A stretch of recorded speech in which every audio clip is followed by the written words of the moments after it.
Hey! Good morning, everybody. Hello. What was that? Yeah, a little rat-a-tat on a Wednesday. No. Yeah, why not? We don't need that. Well, it happened. My voice is shot, so if I sound weird, got a little nasal drip going on. Sore throat? Yeah. Oh, bummer. Sucks. You still sound suck. totes, though. Thanks, Scott. Appreciate that. Gonna make it, though. You taking any meds? Oh, yeah. Good. All the meds. Welcome to the medical morning All show. the meds. We went to get Kefefe this morning, and he said, I'm going tea. I'm going tea. I want He's tea. full tea. That's good. Tea and honey.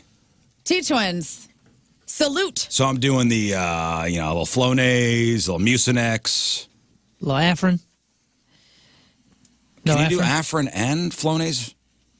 I really don't know what Flonase is. Yeah, man. Flonase is the spray in your nose. Yeah, but I don't know what it is. That's a middle-aged speedball.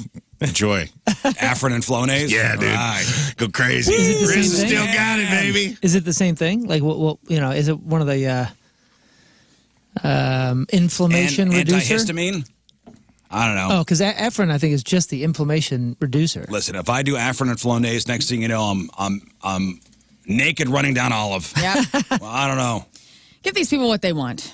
You know? Bring the Afrin. Scott, fetch me some Afrin. I will run and grab Thank you. some. Thank God we have a CVS or Walgreens, whatever that is across the street. CVS. Yeah, whatever you do, though, don't do too much of that. Because you can, when you're done with it, it reverses. So the more you use it, the more you're going to close when you stop using it. Oh, no. What, the Flonase? No, All that stuff no, for the I Afrin? don't- Afrin. Oh, I use as directed. Afrin is I'm an like, instruction reader. Afrin is like the emergency. It's the emergency chute on a singer's, rider. If you're super sick and you can't even sing without everyone knowing how stuffed up you are and that kind of stuff. Yeah. That's like the emergency go. But if you do that 3-4 nights in a row, that 5th, 6th, and 7th night, you are just. It just. Oh, really? You know what I love? What? Going to the urgent care and getting the shot. Ooh. Do they still do that? Dude, I don't know. That was a you thing. I tried that 2 or 3 times. It doesn't happen for other It's like a people. steroid shot. That's a Scott Rizzuto thing. This dude went to a, what do you call it? Like when you just walk in, urgent care? Yeah, urgent care. He walked into an urgent care, no appointment, no nothing, and they said, who are you? He said, Scott Rizzuto. Yeah, I'm not that's the way I feeling said well. it. And they said, oh, well, let's just give you a shot in your butt and make you feel amazing for 5 And minutes. it was great. They gave him some super It was some steroid. steroid shot. Now, sure, I was up for 7 days straight. Yeah. But Worth it. cleared out my, everything. That's cool. It's some steroid shot. Man, I don't know if they do it anymore. I've gone in the same way. It was like, hey, my buddy got a shot. It made him feel great for days. They're like, nah, I don't think so. That didn't happen. I'm like, no. Oh, it I'm happened. telling you, it happened, man. He told 4 million people. Listen, it could have been a placebo. Whatever they did, It worked. It totally worked, and I couldn't even get like a decongestant. It worked. Well, it'll be fine. My kids were sick earlier this week, Yeah. and It's going Passing it around. around. friggin' petri dishes, Ah, man, don't share coffee with me today. Nah, like usual. Yeah, will you guys I'm not stop gonna- doing that? Well, I hate I'm when you not put, gonna I today. hate I when you put your promise. 2 straws in the I coffee promise. and It's sip fine. it like it's some sort of soda pop shop I in the promise. 50s. When he's feeling well, it's fine. listen, we'll start off with something lighthearted. Okay. And this is out of the town of Liberty, Missouri. Anybody been? Liberty? Liberty. Liberty, Yes. Liberty, Isn't that by Liberty. Kansas City, right? That's out by Kansas City. It's the police department of Liberty. Got a call about a possible home invasion. Oh, no. Cops go in, guns drawn. There's video to go along with this. The intruder ended up being a squirrel. And the chest cam footage is going viral thanks to how one of the cops screamed when the squirrel ran past his feet. He's never going to be able to live this down. Oh, it's right there. It's a squirrel. They can disregard. I just saw it. Tony, now you can disregard the help. We got a squirrel in the house. Copy, a squirrel in the house. Go to your clear.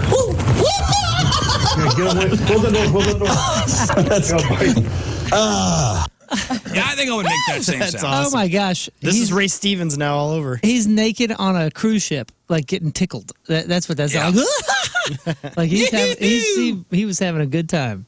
Yeah. Or maybe that's the sound of elation because I don't know if you said this, but he had his gun Oh, yeah, drawn. they're guns. They thought it was a home invader. Yeah, he had his gun drawn and was going in there, sweeping the bedrooms. And he thought he was going to have to shoot somebody. No, this was the squirrel running past his feet. That was, Right. So maybe that was like the elation of like, oh, okay, nah, good. I think don't he have got to. freaked out. That's the sound I make when I see a spider. Honestly. Sweet relief. And now this poor dude, Yeah. this public servant, This is normal going- person. This is going viral. He will forever be known as the Squirrel Screamer. No matter what he does in his career. Christmas Vacation had a profound effect on this man. This guy could save an entire, family Yes. from a burning building. But yet he will forever be known as the Squirrel Screamer of Liberty. Squirrel Yep. man? The Squirrel Screamer of Liberty. Talk about emasculating. I don't know if I don't. Like a little girl. I guess snakes in my backyard make me scream high pitched like that. But squirrels, no. Mice, no. Bugs, no. Yeah, but squirrel in house. What if there was a Squirrel in squirrel house? in your house? I ran basically over his feet. It was a big squirrel, too. It was a small dog. Well, they're all jacked up because they've been, what is it called whenever you stay away for winter? Hibernating. Hibernating? Yeah, they're all fat. Gathering those nuts. Fattening up for hibernation. They're all waking up now. It's going to be 60 degrees today. Cool. Although I had a very emasculating moment this weekend. What happened to you? I was trying to park my wife's car back into a spot. Oh, man, you've reached that point of your middle age. That's okay. What do you mean? You're backing into spots now, huh? The last God, bastion of... Well, everybody at this place had their cars backed in. Oh, so I guess we're like everybody else. It's like a nice restaurant or something. You used to buck the trends. I used to be a rebel. Yeah, man. I'm done with that. You're done. He likes Uniform. quick exits. I get the quick exit. So then there was a bunch of the hockey dads standing around, Oh, no. and I was clearly crooked, not in the lines. It was a terrible parking job. And I got out of the car, and I went, "Hey, fellas," and I turned around and saw the way it was, and had to put my head down and go repark Yeah. Yeah. in front of the guys. In front of the guys. You noticed them pretending they didn't know you. Oh, they noticed because they were laughing. No, pretending they didn't know you. Because you can't park. Well, somebody said, You can't "Nice drive." parking job there, Ray Charles." Wow. My goodness. Yeah. Went straight to Ray Charles. Oh, man. shelf. Talk about emasculating. As I soon as should you have got back in the car, they pulled out their dad joke book and they started flipping through the pages. And he's like, I should have gotten back in the car and done. That's it. Never going back there again. That would have been awesome, actually. Could have won that moment. Well, see you later. Now, mind you, the lines were kind of slanted. Don't look for excuses. I know, there's no excuse, especially with backup cameras nowadays. There's no excuse. Yeah, did the lines move? Nah, I don't know. The Yeah. backup camera, everything. Was Also, the car who next to cares? you all with like in the wrong spot? No, he was straight. I was a disaster. Try living my life, okay? Every car I've ever parked is crooked and a mess and way too far from the curb. And this is me. I just own it. I'm going, yeah, I park like crap. Yeah, but you didn't do it in front of the fellas. No, but I mean, even if I did, like, they'd be like, they just give me a pass because, I'm 5'3". I did it in front of the fellas. I don't They will care. never look at me the same way again. I don't give you a pass. No, I know you don't. Did you see what happened? I mean, I don't even know how it looks out front today. Your parking job's always acceptable here. But that's because there's no other cars in the lot. You know what I'm Well, saying? I can just pull right in. I'm just saying, it doesn't make me feel any less uneasy being on the road with you. Hey, guys, this just in. Squirrels don't hibernate, so. Yeah, I was Yeah, I know they don't hibernate, but going they to bring do that stock up, but up. decided it was just too early. No, I'm Squirrels don't saying- hibernate. Listen, hibernate's the wrong they term. get all jacked up for winter. Yeah. The winter buff. They eat. They're fat. They get fat because they know that it's going to be hard to come by all these. That's right. different All things. the nuts. All right, they nut up. I guess. That squirrel in that They video. nut up. That's a good he's way a of putting it. beaver. He's a beaver for sure. That ain't his. And now the cop made that sound. That's and, not his beach I'll body. have to live with that. That's not his July body. You know what I'm saying? No. That's definitely his. That's winter body.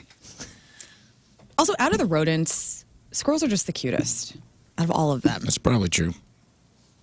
I probably concur with that. Although I'm a sucker for a ferret.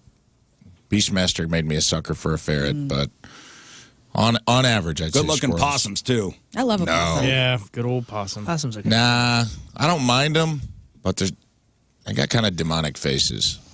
You know what the ugliest of rodents are? Moles. Oh yeah. Oh, those Oh, they're things. pretty nasty. My cats dig those up. They do? Uh huh. Oh, moles are gross. And my whole backyard is tore up right now. The underground tunneling is out of this world. Oh, yeah.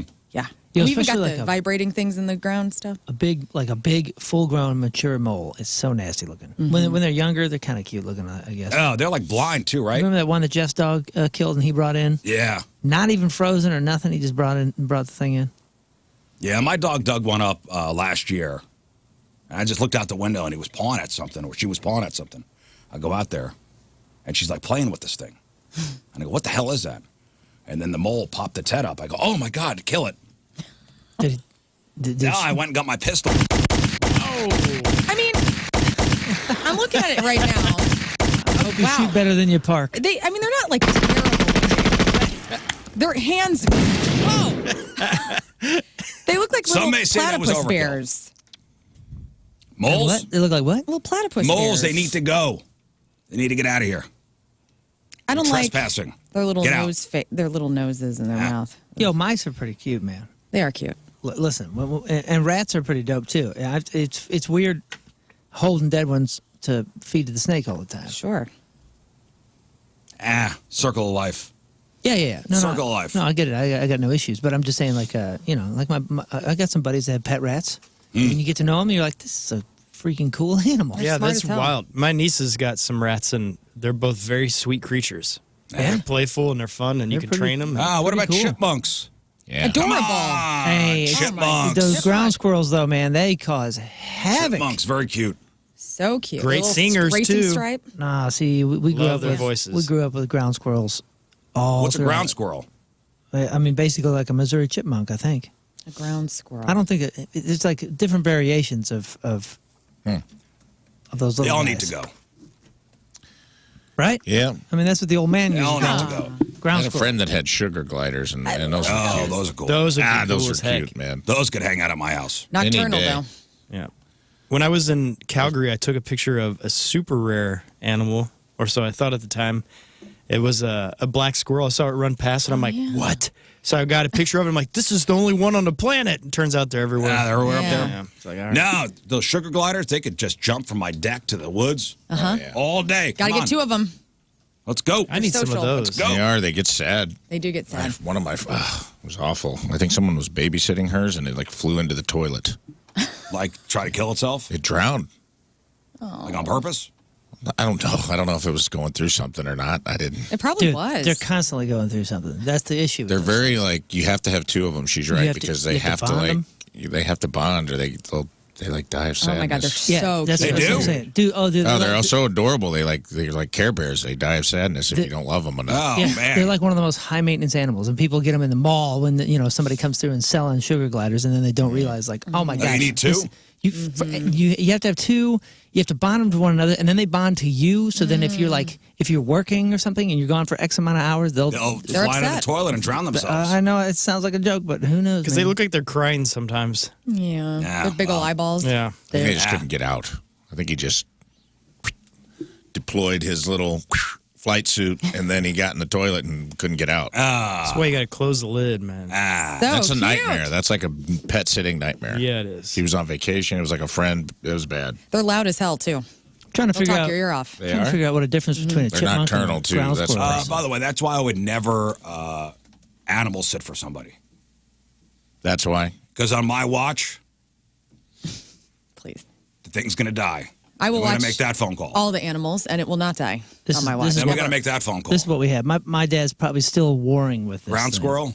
Yeah, I mean there was like a family, an extended family of ground squirrels in our back and front yard. And it was maybe you just told me they were ground squirrels. So like when I had to help them, flood them out or whatever, I didn't feel bad that I was killing chipmunks. But yeah, this is They got to go. Hey, everybody getting all their tax stuff in the mail? Yeah, I got an appointment. Oh, you got an appointment already? Oh, yeah. With my tax guy. man. I've Hate been this working time on of the this year. for months. April 15th? Yeah. That's the day. April 15th. So it's February. I'm going to try to get them done early this year. I always say that, but I always owe, so I always just wait till the last minute because I'm a D-bag. you're a last-minute filer? It's no fun when you know, like, we're going to owe, so just screw it, man. Just wait.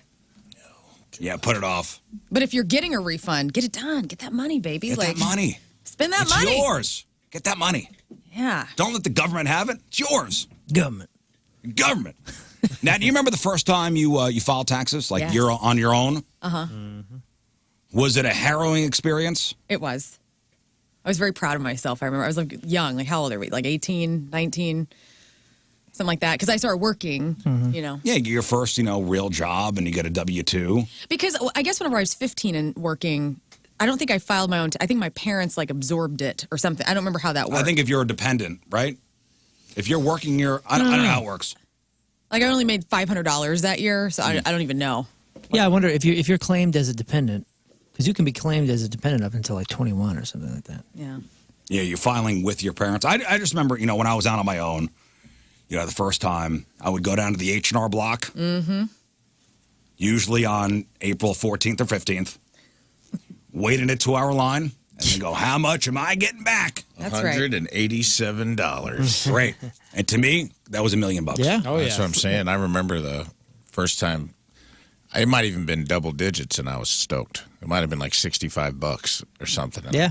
I'm like, oh, whoa. That is Sweet, so man, cool. I'm getting money. Don't know what my parents are complaining about. Yeah, but if nobody taught you Right. what it was, because my parents didn't teach me nothing about taxes No. and all that kind of stuff. So if I ever Me got neither. if I ever got a refund, I was silly enough to think, oh, this is free money. Right. Free, wait, the government pays me free money?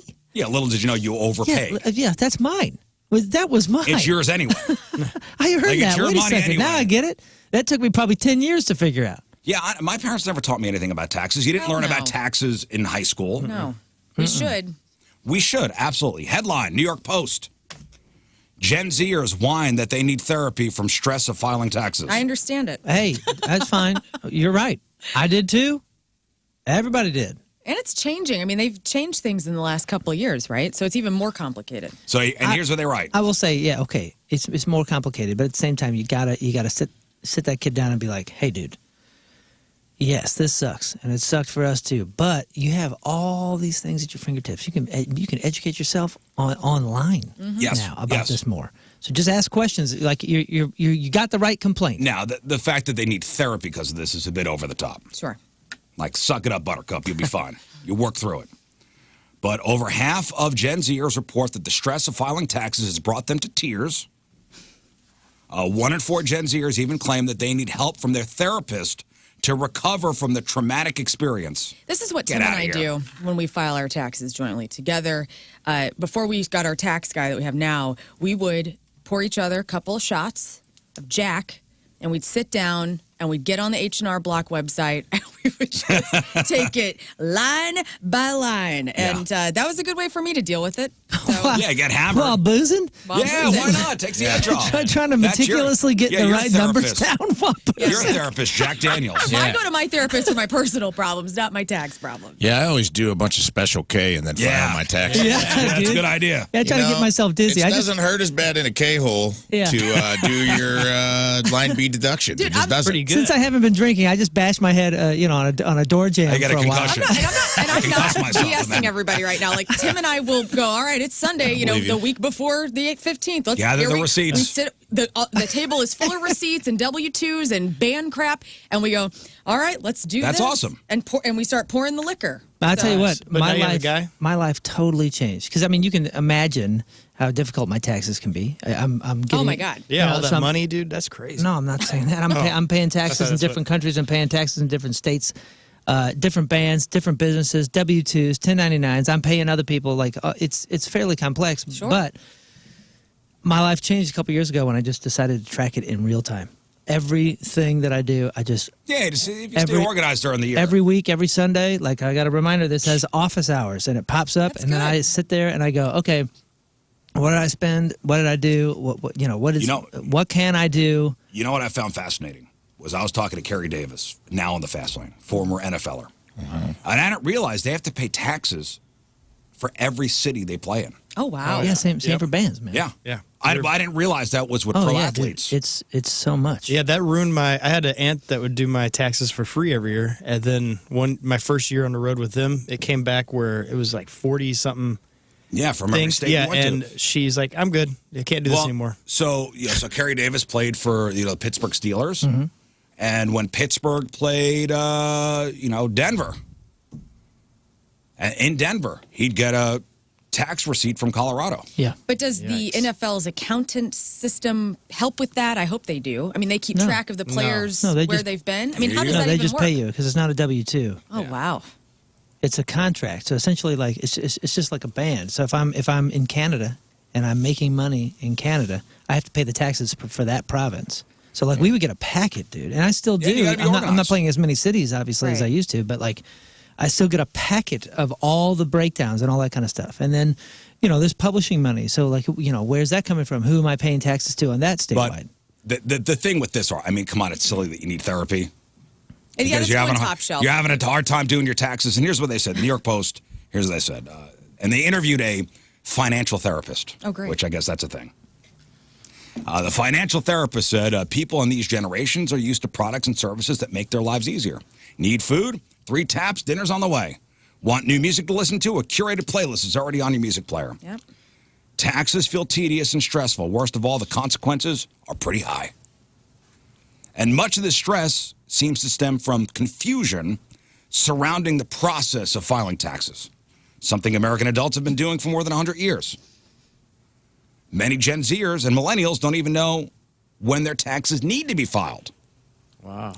But this is all actual reasoning why I understand how it is more stressful for younger people. Yeah, me too. Because they do have everything at their fingertips, and we have made things technologically We've more taken every easy. roadblock Yeah. away. We have. And so that's on the parents and the education system and society at large. That, yeah, we need to be keeping everybody afloat with the things that are archaic, like the tax system that we have in place. Well, this is probably one of the first things they have to do as an adult. Yeah, for sure. Sure. And it's, The best- it's remarkably complex. Yeah, and the best advice I would give is during a year, set aside, like build up about $200, $300, whatever it is, and go at tax time, have a guy do it for you. You just send it to them. They take care of everything. It comes back perfect, Yep. and you Yeah, are just a you happy spend a couple camper. $100 and you It's get the it, best. You get it done the right way. No stress. I mean, even like TurboTax and stuff like that, that's pretty easy to Oh, yeah. use. It You have is, all that stuff. but I went into one of those, I won't say the name of that, but it's one of those kind of brands. They have shops around town, and I went there, and 2 different times, it was like this.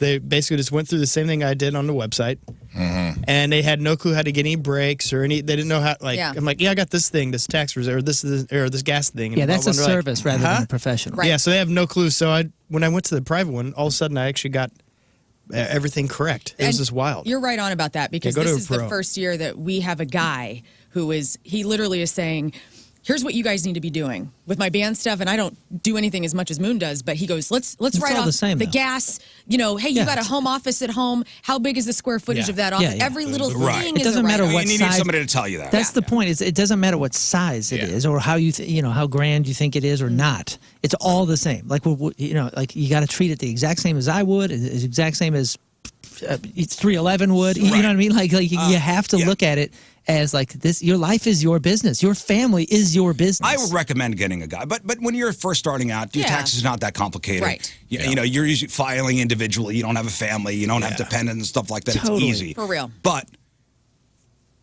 like the financial therapist said, we've taken every obstacle away, and this is the first real thing you're doing as an adult, and I just can't. Yeah, but not just that. Like let's go a little easier on the young people too, because like as a parent, here's the real difficulty. Here's like the difficult rub is it is a complex thing. It's a heck of a lot of pressure because now you got the government coming Right. after you if you do it wrong or this or that. You know what I'm saying? Plus, it's like as a parent, I just having this conversation a couple days ago about financial literacy with my son. My son is like an early teenager, and the parent in me wants to like dump all this information and like have him prepared, and then the parent in me also goes, wait, but let him be a kid. Right. Let him be a kid. So like as a parent, it's this really strange, you got to like thread the needle of let this kid not have stress of the financial worries about what's about to happen But when let he's him fail, 15, too, a little 16 bit. years old. But at the same time, like I want to educate him and have him be prepared. So like how much do you put on him? Well, also think about this. All you know about taxes is usually the bad stuff. Yeah, right. I've tried to take the approach of I only have these conversations when he shows interest, and thankfully, like they've showed a lot of interest recently. And he came down and he said, "Hey, can I get this app? It connects to my banking app, and it'll allow me to check out like different stocks and stuff." And I'm like, "Whoa, buddy, let's talk it the about Cash this." App? Yeah. Yeah. So like, because his friends are all talking about it, right? Mm-hmm. And I was like, well, what are the restrictions? Like, what can I want to make sure you don't just dump your money in account and go for, Fortnite or something, whatever it may be. And he said, no, there's, let's talk it out. So we were having a conversation, and that was like exciting for me because he came to me with it. Right. Well, and here's what the tax therapist says, a financial therapist. It's clear that many Americans, particularly younger files, view filing their taxes as a confusing, anxiety-inducing experience that's painful to navigate. Now, people who do it themselves often spend an average of 9 hours filing their taxes, but it's a necessary undertaking. 9 hours. 9 hours? No. I do it every Sunday for probably an hour, so I probably spend at least 52 hours. Getting hit with a penalty, owing money, or being audited are terrifying prospects. But I'm also paying a lot of people. I'm employing people. It's certainly not big business. I don't make what you think I make. I would think Gen Z would be but at the a work point, is there. According to everything else that I hear reported, they make no money, can't afford anything. It's easy. It should be easy. Yeah. They can't own a house. Yeah, this should But it's a lot of pressure. But I'm saying, like, if they knew how, I remember the lean years when I was making nothing, that I'd be like, God, I hope I don't get audited, and my accountant would be like, yeah. Yeah, and they're not looking for you. You're good. They're not going to be like, hey. They're not going to take a portion of nothing. Let's look into this guy. Red flag. Yeah, he's like, I think you're good, man. Like, you don't really have to. It's not worth their time and the money it would cost them. But you don't know. But you don't know that because you get all you hear. You see movies. You hear about audits and yeah. They also hear horror stories. That's what I'm saying. I think the stories they've heard they're projecting this traumatic experience that is probably such a low probability. But it's also like. It is probably the first big thing you're going to do when you become an adult is your taxes. Mm-hmm. And just the melting down. It's going to be okay, guys. Just don't forget the other thing is like these kids are way, way more aware of scams and possible scams. And to be fair, dude, that was not something we thought of when we were teenagers. And these kids are like, they grow up being told, avoid this, avoid this. Here's a scam, here's a scam, here's a scam. And for me, dude, I'll be completely transparent here. One of the worst years financially for me the last like 20 years, I was working at the station. I was working here for probably $10 an hour. And my band was not doing as much, and this band wasn't doing as much. And I probably made less money that year than I have in the last like 15 years. And what do you know? Somebody, okay, not my fault, but let's just say somebody in the family's fault. They gave away information on a scam phone call, and my identity was stolen. So and then trying to untangle that mess is a disaster. Holy cow, dude. So they stole my identity. It was like January or February. And what they do, like when I go to do my taxes in March and April, they're like, no, you already got your return. I said, what? What are you talking about? Like, I haven't gotten a return. That's a thing. And that's exactly what happened. Somebody stole our identity over this phone call, this scam phone call, so they could take our enough return. Data to then take your return. Dude, I'm still dealing with that crap. That's that was a big scam. So many years ago. The past couple of years. And, kids hear about that kind of stuff and be aware of this, be aware of that. So I think that's also kind of an added pressure that sometimes we don't think about. Too much data. Too many stories. Too much. Yeah. Well, my worst, we were audited one year. That was not fun. It wound up being a misunderstanding. But you still had to go down to the office, I'm assuming? Oh, yeah. You got to do that whole thing. Oh, yeah. It was something with my wife and her business. Yeah, talk about a whole thing. Learn the whole thing of tax identity, identity theft and all that. Holy smokes, a have you whole been thing. audited? No, thank God. Oh, God, you get a letter in the mail. Oh, a letter. With a date. Oh! You want to talk about stress? You have to collect things that you didn't know existed. Then you got to start going through papers, and you sit down with a guy. Yeah. And by the way, that guy, I don't know about you, that guy's looking at you like you're the criminal of all criminals. I started talking. So we're sitting in a cubicle. It's a place in town and country where we had to go. Yeah, me too. So you sit with your auditor. Uh-huh. And I start, jaw-jacking. Oh, boy. And he goes, hey, shut up. Shut up. This is about her stuff. Oh. And I go, okay. Yeah, you feel like, like, I don't know her. You It was feel like actually you're on not trial. a bad experience? Didn't you say they were pretty nice? They were very nice. Yeah. And it wound up being just a paperwork thing. And everything got cleared up. But the events leading up to that, it was like 2 or 3 weeks from the time we got the letter to when we got to go sit down. Horrible. Right. I'm going to jail. What did you do? Yeah. You feel like my you're wife in went, front. she's like, I did nothing. I'm like, what did you do? Scott Rizzuto indicted. What I tell you what, one of the worst, and as a mistake as a kid, and I think I've told the story on the air before, not knowing anything about taxes, how anything works, withholding, being a contracted employee. I have no idea. Whole mess. I got a job at SiriusXM. This is back in 2000. And I was a contracted employee. So that means I didn't get a W-2. Oh, yeah. I got, what do they call it, a W-9? 1099 maybe. 1099. See, still don't know. 1099. Yeah, we don't know. Who knows? And I was doing 6 shifts a week up there on the Octane channel. That's cool. It was awesome. And then I was, in my early 20s, making bank. They paid. Did you record under a blanket in your hotel room like they do now, or did you? No, I would actually go up to the studios. That's cool. And record. I would go up 3 days a week, record 2 shifts a night, and nothing was live up there. Just intro songs. Mm-hmm. When I got hired there, the satellites had just been launched in the air. We were doing practice shows, like nobody was listening. Yeah. And they were paying like a dumb amount. And I'm young, and I'm getting these checks. Going out to dinner, Big time. Amelia and I had first started dating. I'm like, buying her gifts. Cash money, baby. Cash money. I was getting these checks going right in the bank. Top of the world. April 15th. Time to file my taxes. Now, every year prior, I'd gotten money back. Wait those 2 hours. Sit down with the H&R Block guy. Puts the numbers in. I go, how much am I getting back, baby? Load me up. He goes, dude, you owe like $10,000. Oh, Oh, yeah. I go, what? He goes, you owe like 10 grand. No, that's not me. How? He goes, you understand here, they didn't take any taxes out. Like, you're a contracted employee. Yeah, this come on. 1099 has got no withholding, anything. Where's the panic button on this life? He's probably like, didn't you read about MC Hammer? Come on, man. Yeah. I mean, think about all the musicians, the Everclear guy, like all these people, like they all it's all the same stuff. I had no idea. I thought, because I was working for the other radio station too, and I was getting a W-2 and everything. Right. Oh yeah. So you just assume that somebody was taking your taxes for you. I had no idea. Oh yeah, dude, that happens with every young band. Like the drummer or somebody always like has an electronics addiction or something, and then at the end, the business manager goes, "Hey man, you don't have a tax account or nothing? Like you're about to owe 22 grand."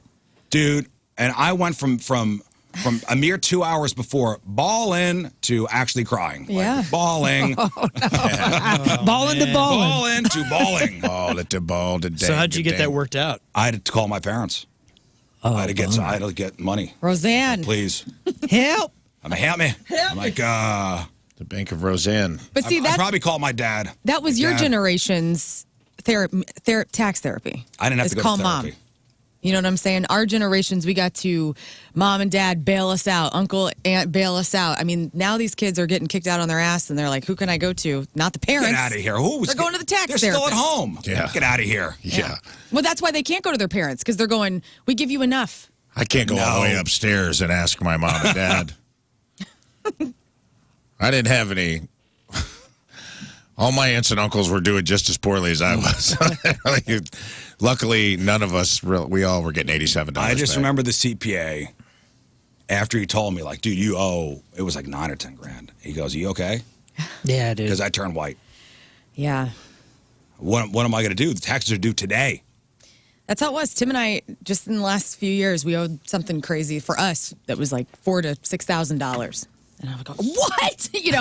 I couldn't believe it. And we could handle it, but it was one of those, what are we doing wrong? That's why we, and we had to stop drinking doing our taxes because we obviously were screwing ourselves. Yeah. But, And then we got decimal points are in the wrong I place. think I tax already guy found the John.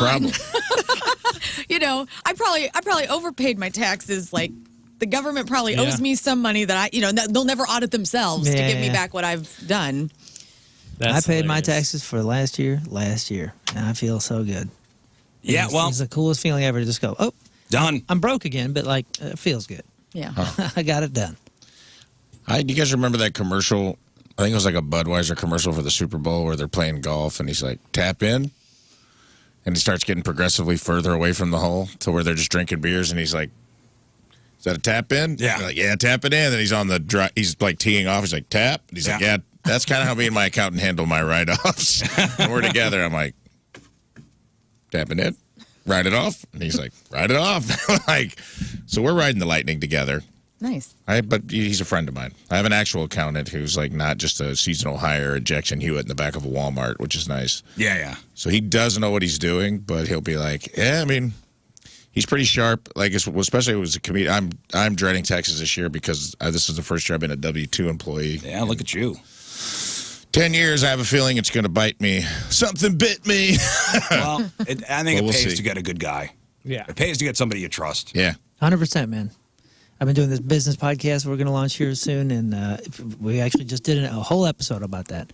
It is worth finding somebody and paying the money. Yeah. Find professionals. Get a team. I know that sounds silly to some of you. It sounds silly to me for 40 years, and now I realize, oh my gosh, it saves you so much in the long run. Yeah, it does. It does. Hey, if you're looking to save some money, remember, and some food news here, remember Applebee's recently offered their $200 date night pass, making it possible for you to get $30 towards food, non-alcoholic beverages every week for a year. Yeah, it's sold out. Remember, they sold out quickly, much to the displeasure of many people trying to get the deal. What place? Olive Garden? Applebee's. Oh, Applebee's. Applebee's wants to make customers happy again, so the restaurant is giving away the chance to buy one of the passes. According to Applebee's, 1,000 of the passes will be available. You need to sign up on the Date Night Pass website. If you're selected in the drawing, you'll pay $200, and good eats will be yours. So this is just that they're not giving it away. This is just a chance to get one. Yeah. Yeah. It's a good deal. Yeah, my wife, she put us in there. She's like, might as well see what happens. Really? Yeah. Yeah, you'll find out on Valentine's Day. Yeah. I'm excited. I think we're going to win. I think we got it. Register through Friday. You know what? Speaking of win, I was driving into work today, and I started daydreaming about the lottery. I think I'm going to start playing the lottery. Oh, It's that's a a very good great investment. I don't know where this thought came from, and I know we talk about the lottery every 3 months on this show, but it was the first time in my life, and maybe it's because I'm turning 39. I don't know. Dude, I growing think I'm up, going to start playing the lottery. growing up, Careful, it leads to smoking. my grandpa, my aunts and uncles, everybody used to play the numbers every day. Play the numbers. I'm going to play the numbers. It was like the pick 3, pick 4. I'm going to do scratchy lotteries, too. I'm going to do it all. Like the New York Lotto was such a big thing that the woman who drew the ball, like who did the ball drawings at night, Yolanda Vega, was like a celebrity. Like everybody knew, 9 Hell or 10 yeah. o'clock, Yolanda Vega was on. And she was drawing the numbers. And this is, 35 years ago. I still remember. Did it ever go well for your family? Yeah, they'd win a couple bucks every once in a while. I'm feeling the luck. I had this weird thing this morning. I'm driving down Olive, dude, and I feel like I could win $1 million. Go I buy don't know a what ticket. that. We'll do it. Follow that intuition. That's You're a witch. That's a low risk, high reward. Yeah. Coming off the Toby Keith thing yesterday. I don't know. I don't know if it's like magic in the air. I don't know what's I going don't know. on. You're a witch. You have the intuition. Stevie Nicks is coming to town soon. I feel like The energy is flowing.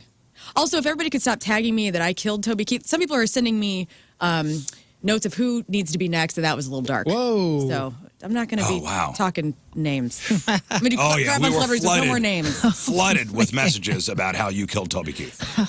Yeah, How you accidentally, instead of Keith Urban, you said Toby Keith. I did. Welcome You to the mixed show, the two up. man. Yeah. Yeah, that was pretty much most of the emails we got over the past Sorry day. about you. Yeah. Anyway, I'm going to win $1 Just million. own up to it. I do. I take responsibility. I'm very sorry to the family. And Yeah, it wasn't the stomach cancer. It was Lern. It wasn't the stomach cancer that got him. It was Lern. Yeah. I ruined everything, and here I am. Well, again, let's be positive, all right? I'm trying to spin this positive. Oh, okay. She was being pretty positive. She just said that she feels that she could just Yeah, but then, up and win the lottery. you followed it up with, I killed Toby right. Keith. Yeah, right. But No, I was just explaining Well, how my social media has you been stay in in the that last 24 positive hours. tornado. I am. And help a brother out. When I you will. win that. Yeah. You went from I could possibly win $1 million to I killed Toby Keith, and I take full responsibility, and I apologize I to the Keith apologize family to the and his Keith fans. family. And when you win that, I'll be your taxi guy if you need. Yes. All right. I'm good at it. Let's talk about happy things, okay? Customers rank the top 11 chain restaurants' free bread options. Nice. Oh man, O'Charlie's has to be on there. You So got I want to know. Oh. So I have the top 11. Chains? Top 11 chain restaurant free bread options. Is it O'Charlie's or is it just Charlie's? Oh, It's O'Charlie's. O'Charlie's. Yeah. They got to be on there. yeah. I think number one though has to be the black or brown bread from Yeah. Cheesecake Factory. Oh, Okay. yeah. Is that?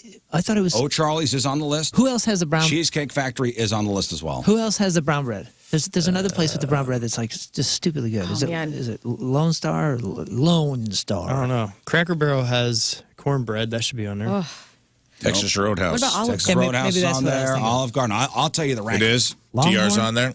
Texas Roadhouse? Yeah. Oh, yeah, they're on there. It should be. Is that the brown bread? Brown bread with the cinnamon butter. The Not brown bread. Oh, No, it's heck. just like sweet rolls with cinnamon butter. It's amazing. Yummy. Cheddar biscuits number one. Are those free? Red Lobster? Yeah. Oh, yeah, they're free. Okay. Oh, that's on there. And I had this for the first time.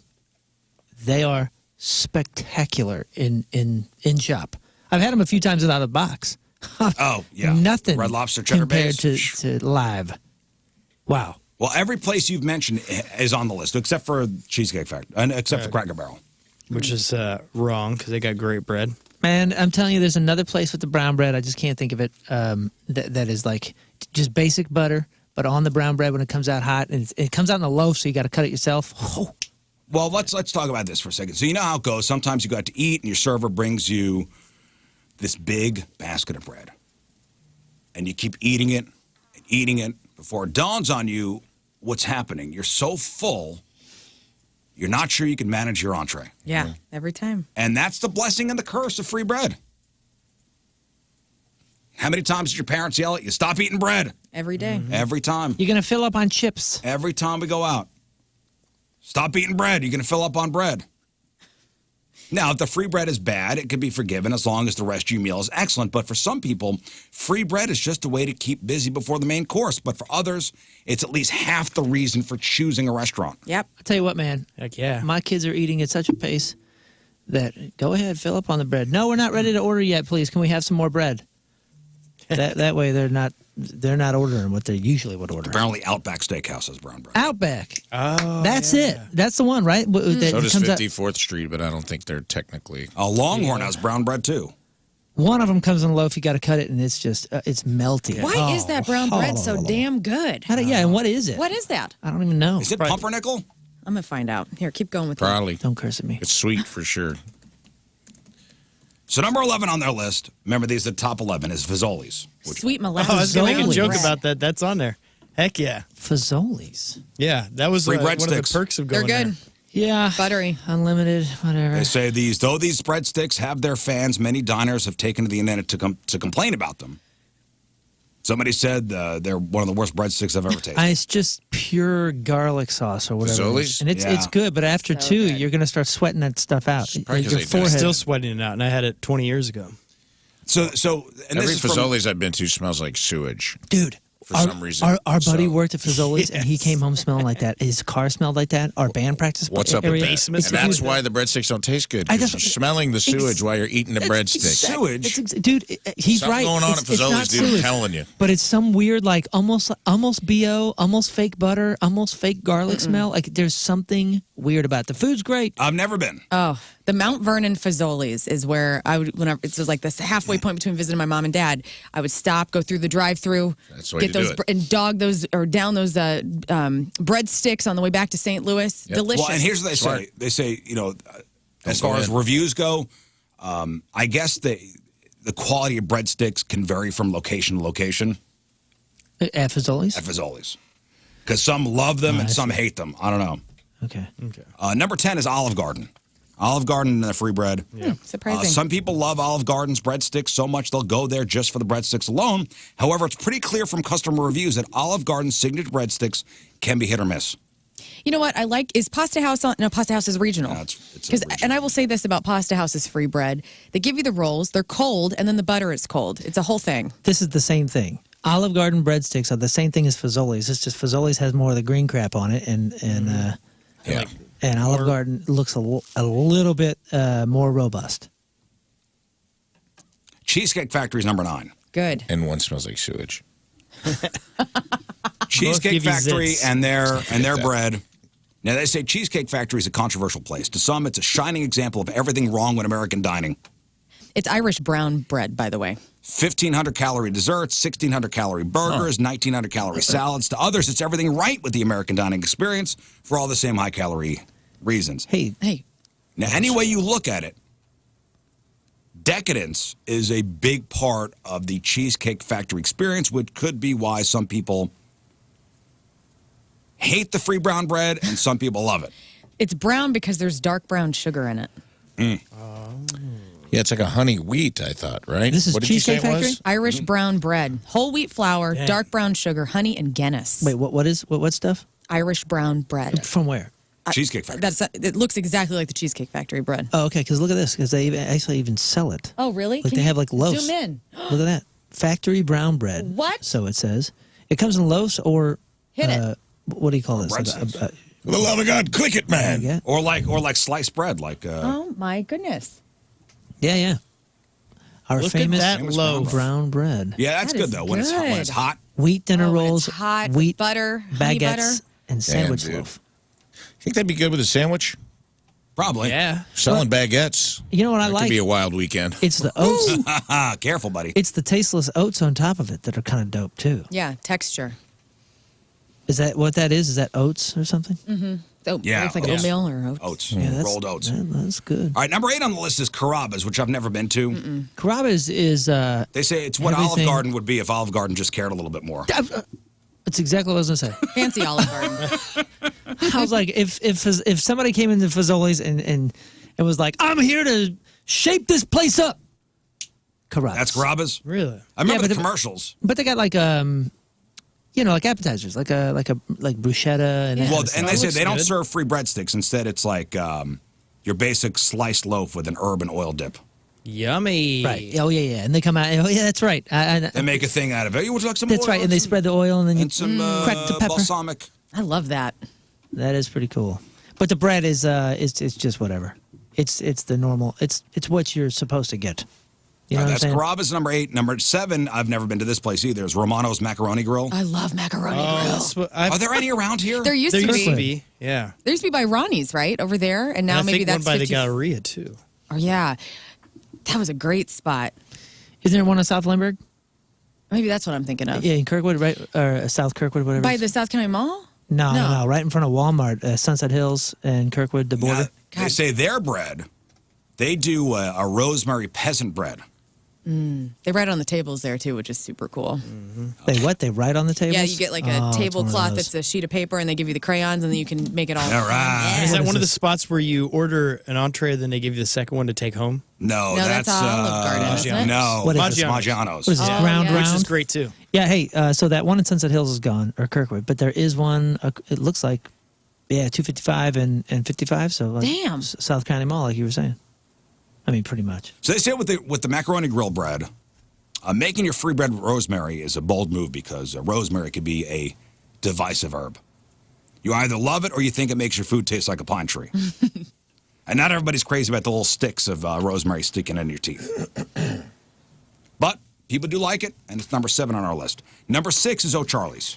Oh, yeah. Nice. So good. That roll is like perfectly greased, perfectly soft, perfectly hot.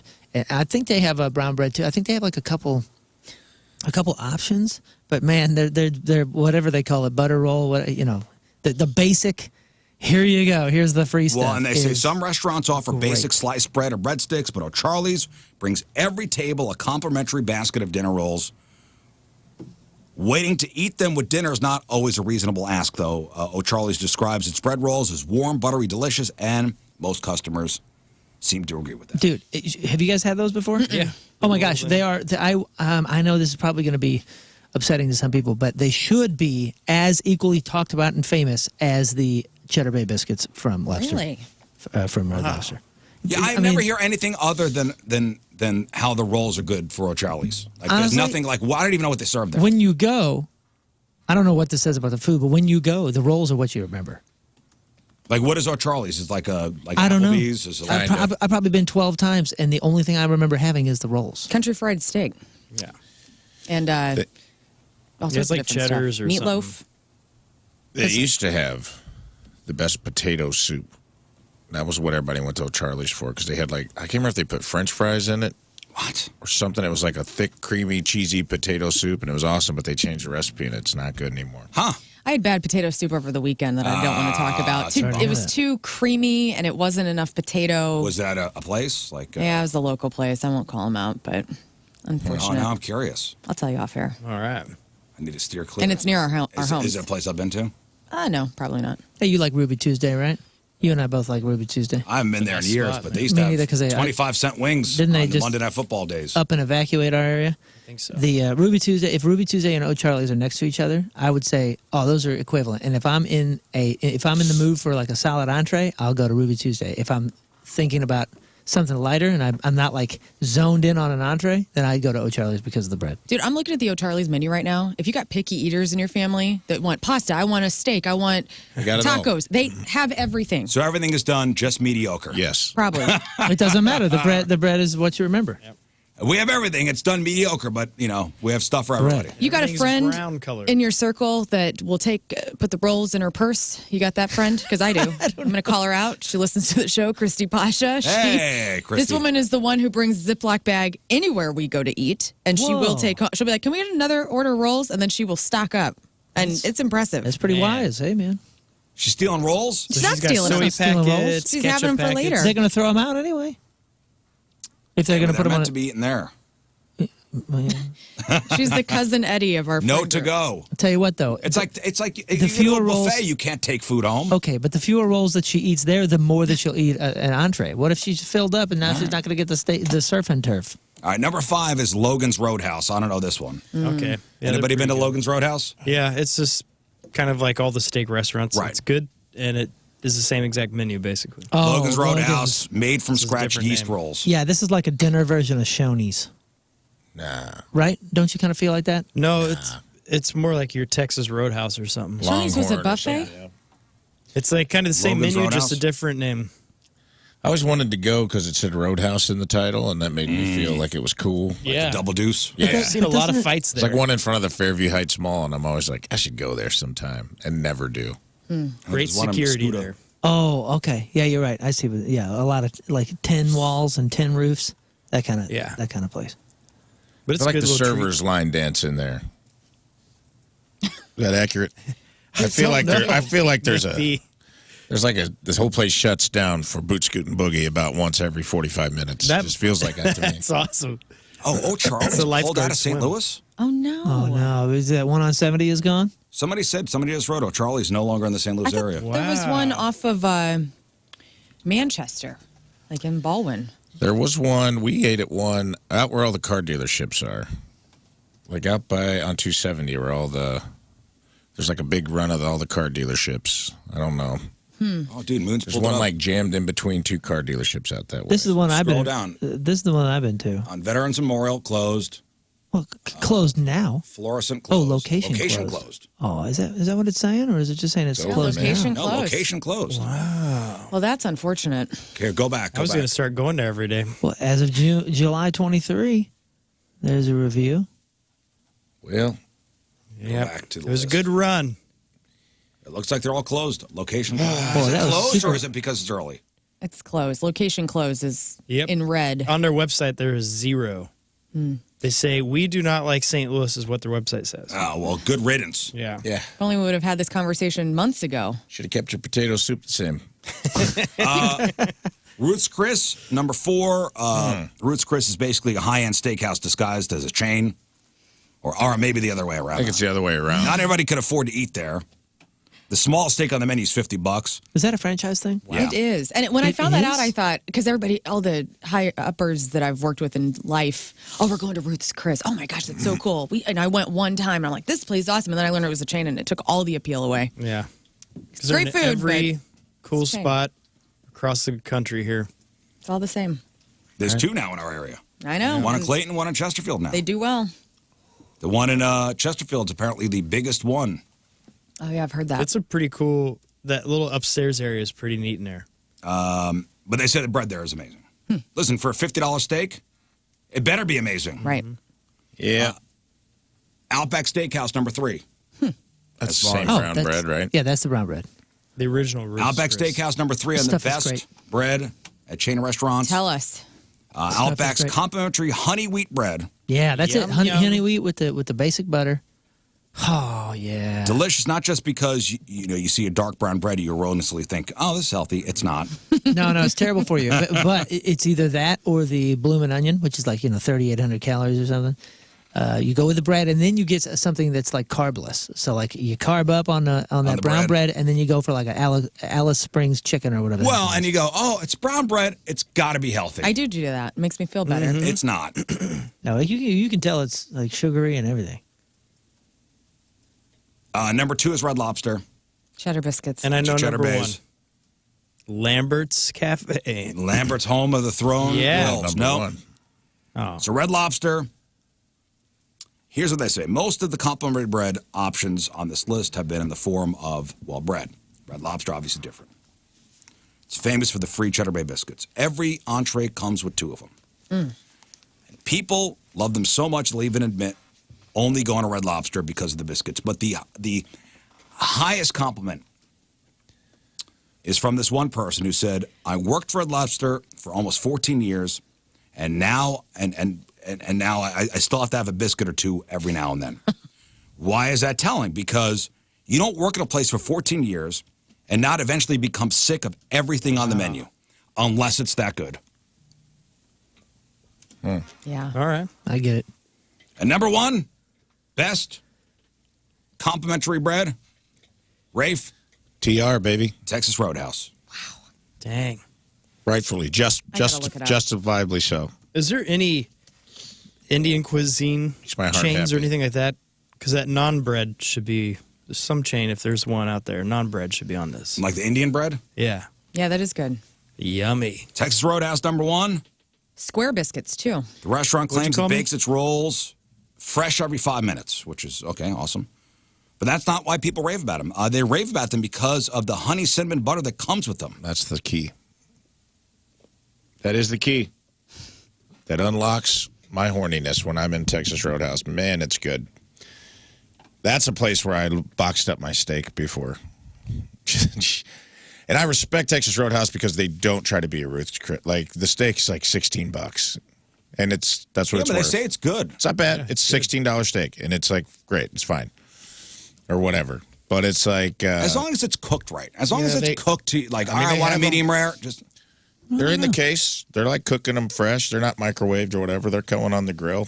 Fatty steak? You can get whatever you want. They have like a strip. Or you can get a...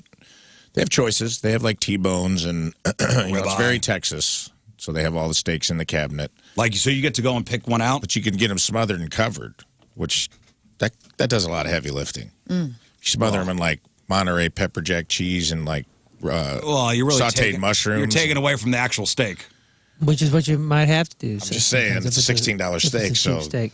I don't do that, man. I don't do steak unless it's like, I mean, up there. That's like a special thing. Yeah. First of all, I don't want to be eating that very often. But so when I do, it needs to knock my socks off? Yeah, dude. That's why I usually get like, they got a brisket chili that's decent. And then I'll just do, because I'm going in there to like just house these rolls like a little chipmunk. Yeah. And I want to encourage you to also, if you're about to get married, make sure your wife's a vegan, because my wife isn't, and she loves steak. Oh, really? And that makes dining different. Oh, does experience. Really, well, we'll just... She's a carnivore. Yeah. But is the Texas Expensive? Roadhouse bread good without the butter? It looks like it would. It is really good. I mean, it's a very soft, like fresh baked, Bun. crispy on the outside. It's very soft in the middle. Melt in your mouth type. And they're fresh. They're always hot and fresh. You don't ever get like a... They do a good job there. Let me ask you this. At home when you're making rolls, do you do a biscuit? Do you do the frozen roll? Are we Pillsbury I've never people? made rolls. I don't I want do to it. eat twist You do it open. That's a homemade? fun one. No rolls, no biscuits. We do crescent rolls pretty often. Remember when everybody was baking bread during, Yeah. during the pandemic? I tried. I'm like, it's a pain in the ass. Hey, you know what? fine. You know we what got these look like? starter. We haven't done it yet. You know what these look like? Texas Roadhouse bread rolls looks just like O'Charlie's bread rolls, Looks like a damn Krispy Kreme. but they up the game with the butter. Yeah. I didn't know we had to say goodbye to O'Charlie's today. All right, They're all we gone. That is pretty Rafe, sad. for the in memoriam. Yeah. We got to say goodbye to O'Charlie's. Bio Charlie's. Can't believe they hate us. Goodbye, O'Charlie's. Hello, Texas Roadhouse, because it looks like they took their roles and Well, good for just them, made them Texas better. Roadhouse. Comes out the winner. That's slander. Are we missing any? I think they covered it pretty Is this good, the right? place with the peanuts? Yeah, on the floor. Can't do that. They have peanut buckets now because I think there are enough lawsuits. There used to be That was the peanut Colton pile. though. Steakhouse that Willie Nelson was part owner of. Used to still throw peanuts. They were the last place to throw peanuts on the floor. And man, it was like all that salt would get on the floor. And Right. if you had on dress shoes, it was like a slip and skating slide. rink. But that's Yeah. what I remember this place from. Like every night they'd have They to- give you peanuts in a bucket and the rolls, and that all comes out before you've ever even talked to anybody. Right, but I'm just saying, like, before they stop doing the things on the floor, this is the place. Well, you get to throw all your plates and I stuff on think the so, floor yeah. too, right? Just everything on the floor when you're done. Yeah, you just throw it That's down. how you clear your table. Yeah. Yeah. I'm out. Just throw everything on the floor. Here, you pick this up. Can people? Now, this is going to sound like an idiot question, but I don't care. People with peanut allergies, do they go into these places and balloon up, or They are they can't all come right? within 100 yards. They of do that. have signs on the door. It's a battlefield. Oh, that's good. It's like people with peanut allergies, This is not abandon for you. hope, all ye who enter. Like even It's on smelling you. A Yeah. peanut allergy? Like if you smell a peanut, do you Some break people- out? some people do. Interesting. Yeah. Some people can go airborne. Sad for those people, man. They don't Oh, enjoy yeah. peanut Yeah, butter. missing out. Sorry. Don't out. get to be friends with Mr. Planter. All right, let's do this. All right, that's brought to you by Hot Shot Sports Bar and Grill, St. Louis' home for blues hockey. From Belleville, Illinois, Josh Rainey is our team. Josh listens to the show every single day on his way to work, and he always looks forward to what the guys will get into every morning. He and his wife are big fans of the show and have been dedicated followers of the show for many years. Loves our Rafe's and King Scott's humor and hopes to meet them someday soon. Nice. Not us, though. Not us three. This guy's awesome. Josh appreciates the banter between the crew and all the games that are played as well. He also loves Lern's edition of the show, along with Rizz and Moon's bluntness. Oh, nice. He wouldn't start his day any other way than with the Rizz Show gang. Well, thank you, Josh. Yeah. Josh Rainey from Belleville is our Team Rizz Member of the Day. Get super sweet Team Rizz Member of the Day soccer jersey. Get yourself signed up. 1057thepoint.com/Team Rizz. All right, crap on celebrities. Next, it is 7:08. It's Wednesday. Traffic and weather. Moon coming at you. Traffic is brought to you by Worldwide Technology Raceway. The biggest race of 2024 is Sunday, June 2nd. It's time to lock in your NASCAR Cup Series tickets now at www.raceway.com. We have delays 270 eastbound between 44 and Manchester. There's also some trouble on 70. Looks like 2 lanes blocked due to a crash 70 westbound at Missouri U. Your point forecast, the afternoon brings a warm-up. High of 60, but right now it's 35 at the Point Studio.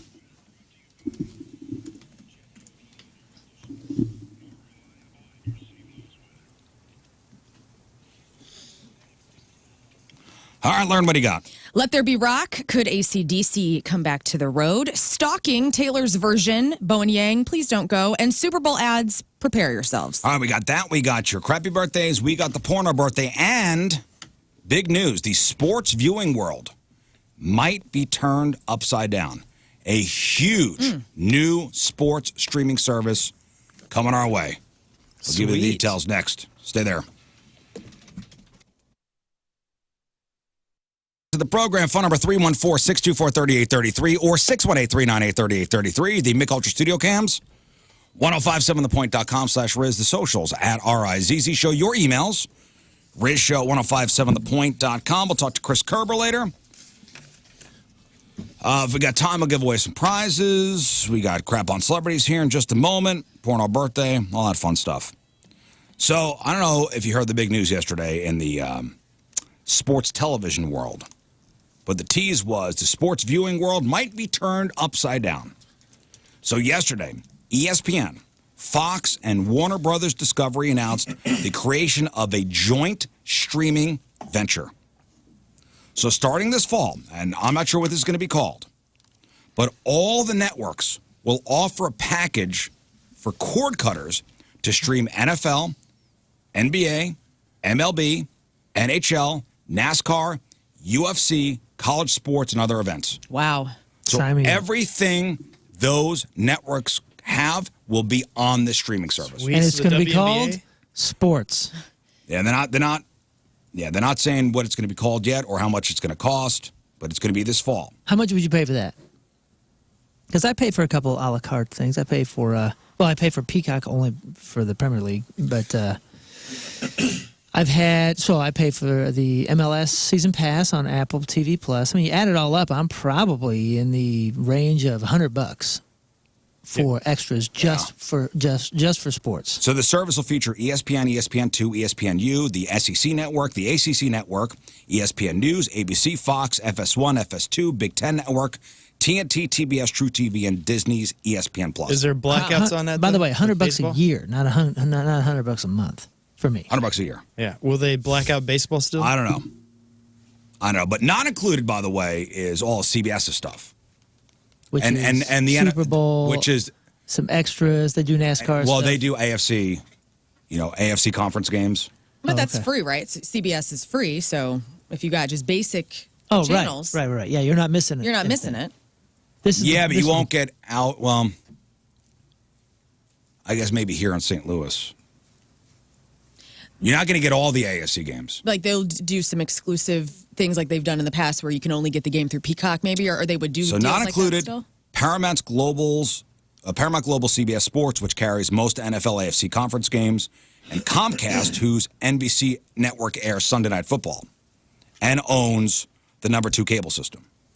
Both already stream their NFL games on Peacock and Paramount Plus. Well, these new, so you're not going to get Sunday Night Football. What is cable going to do? Well, die. This is, the question is, will cable TV systems suffer?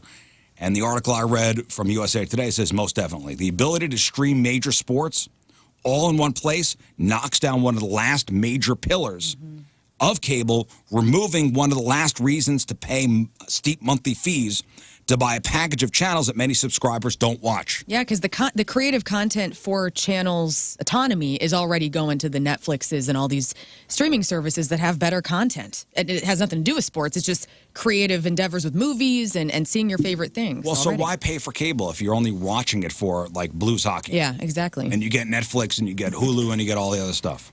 This is and I hate to go here, but this is going to create a classist system. I mean, the reason people have cable still is because maybe they don't have the funds to be streaming and getting subscription packages like You still have to pay a lot of money for cable. Yeah, I understand that, dude, but it's my dad is like old school. He doesn't want to give up whatever he thinks he has, which is the worst deal ever. Dude had a landline, was paying for that. He's probably paying $200-something for cable a month. a month, right? And using what, 4 channels? Sure. No, I understand, but when you start adding up all the different streaming services and platforms you have, I don't know if it is necessarily cheaper. If you start, it definitely. When I cut the cord in like 2005 or 6, it was super early, like super early, and there was only a few things I could get, but it saved me probably $200 a month. Because I think I checked out. I had the phone line, I had the cable, I had all that stuff, and it was like $180 or $200 a month, and I went down to like 30. Well, this is a game changer. Yeah, and it's raised up since. Now I'm in the hundreds. rope in your internet costs though, because you can't stream without your internet subscription too. So like I pay $80 a month, I think, through AT&T. That on top of I have Netflix, Hulu, Peacock. Right. I mean, I'm still getting up there to $200. But that's not strictly my entertainment. That's for work as well. And I swapped that out of my head for what I was used to pay for a I see phone what you're line. saying. You know what I'm saying? So Yeah. now, like cable versus cable versus a la carte, whatever you want to call it. The prices are raising, and it's going to be about the same. But at least I'm getting what I want. Well, I don't have a price on this. Again, it's going to start this fall. I don't know a name. At least I'm getting what I want, and I can change it at any time. I can say, you know what? Yeah. I need to save some money. So what we did, like my son hates me for this, but we cut Hulu for the moment. Like, so we don't have Hulu. We don't have. I think we're down like 2 or 3 services. Doesn't it feel good to do that? Oh, yeah, it's great. Oh, yeah, I haven't watched anything on that station. Like, And that's what I Apple mean. Plus, I haven't seen anything That's in what we probably do. a month, so I got rid of that. Exactly. We cut Showtime, like, and that's the control of it that I've taken back. Even if it cost me the same for the cable package that I would be getting, at this point I can just I can shave it. It's I can seasonal. shave it down. Yeah, we I cut can enough shave it down. I wonder how. Because we were doing our budget last week, and then we saw some stuff we haven't used in Yeah, get a rid while, of it. and it was like a little over $100 we're saving a month now. That's There great. you go. More money for cocaine. But you know what? The streaming platforms are going to get smart to that because as people already are, have. I know, and they're saying, okay, now you have to do a 6-month subscription rather than a month to month, and that's going to be Yeah, awful, they'll all you figure know? out a way to screw us. Now, I don't know if this is the biggest giveaway in the history of Super Bowl ad promotions, but this is pretty big. You see what DoorDash is doing? Oh yeah. DoorDash wants to give one lucky person one of everything being advertised during the Super Bowl on Sunday. You can win 3 cars. Yeah. That's crazy. So they've already started a list of prizes, and it just keeps growing. So far, so one person's going to win a BMW i5 M60 electric vehicle, a Kia EV9 SUV, an as-yet-to-be-announced Volkswagen, a Clydesdale horse saddle, 1,000 Popeyes wings, Wow. 80 drumstick ice cream cones, a 30-pound bucket of mayonnaise, 288 packages of peanut butter M&Ms, 60 bottles of Mountain Dew Baja Blast. You can keep that. A FanDuel Kick of Destiny helmet. Now, to win, you actually have to, quote-unquote, crack the code in the actual DoorDash ad and then enter it at the website DoorDash-all-the-ads.com. Oh, my gosh. What? Yeah, I do like this song you're singing, though. We'll put it on the blog. We'll put it on the blog, but here's the ad for. I mean, that's a lot of stuff. 3 cars. DoorDash can DoorDash pretty much anything. So this year during football's biggest event, DoorDash will DoorDash stuff from all the ads. All to one winner. Is that Morpheus? Yep. It does sound like him. Mr. Fishburne. Ah, it's Morpheus. All the snacks. Every automobile. A tax service.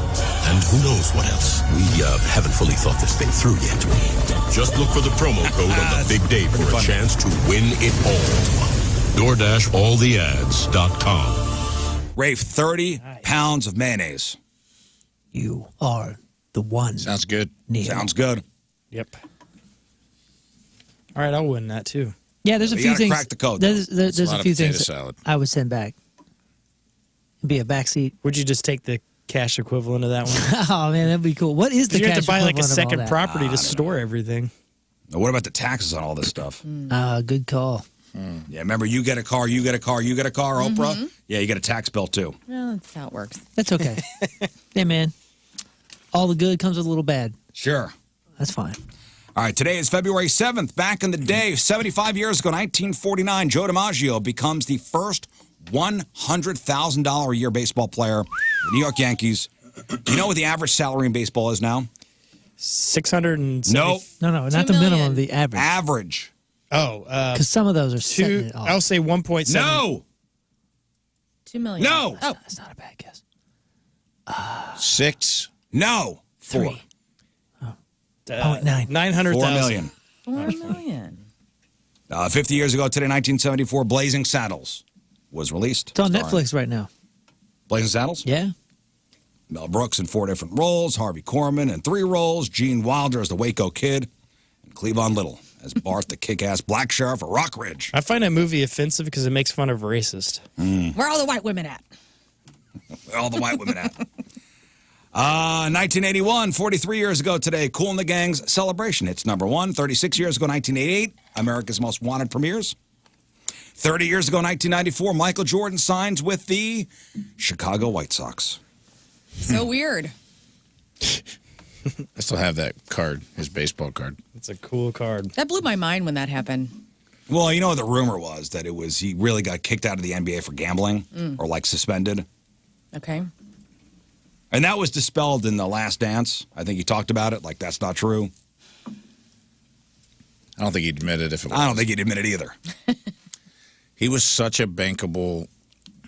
I mean, he changed everything. That's why I'll never understand the compare. Michael Jordan was Elvis of basketball. Like, there'll never be he changed the way people perceived that sport, product, everything about it. He was such a huge brand for them that they would never come out and suspend him straight out. They were probably like, hey, dude, you got to figure something out. Go play baseball, whatever. Yeah. Do something crazy. But don't make us come out and say that you gambled on the sport and we got to Pete Rose your ass for the rest of it.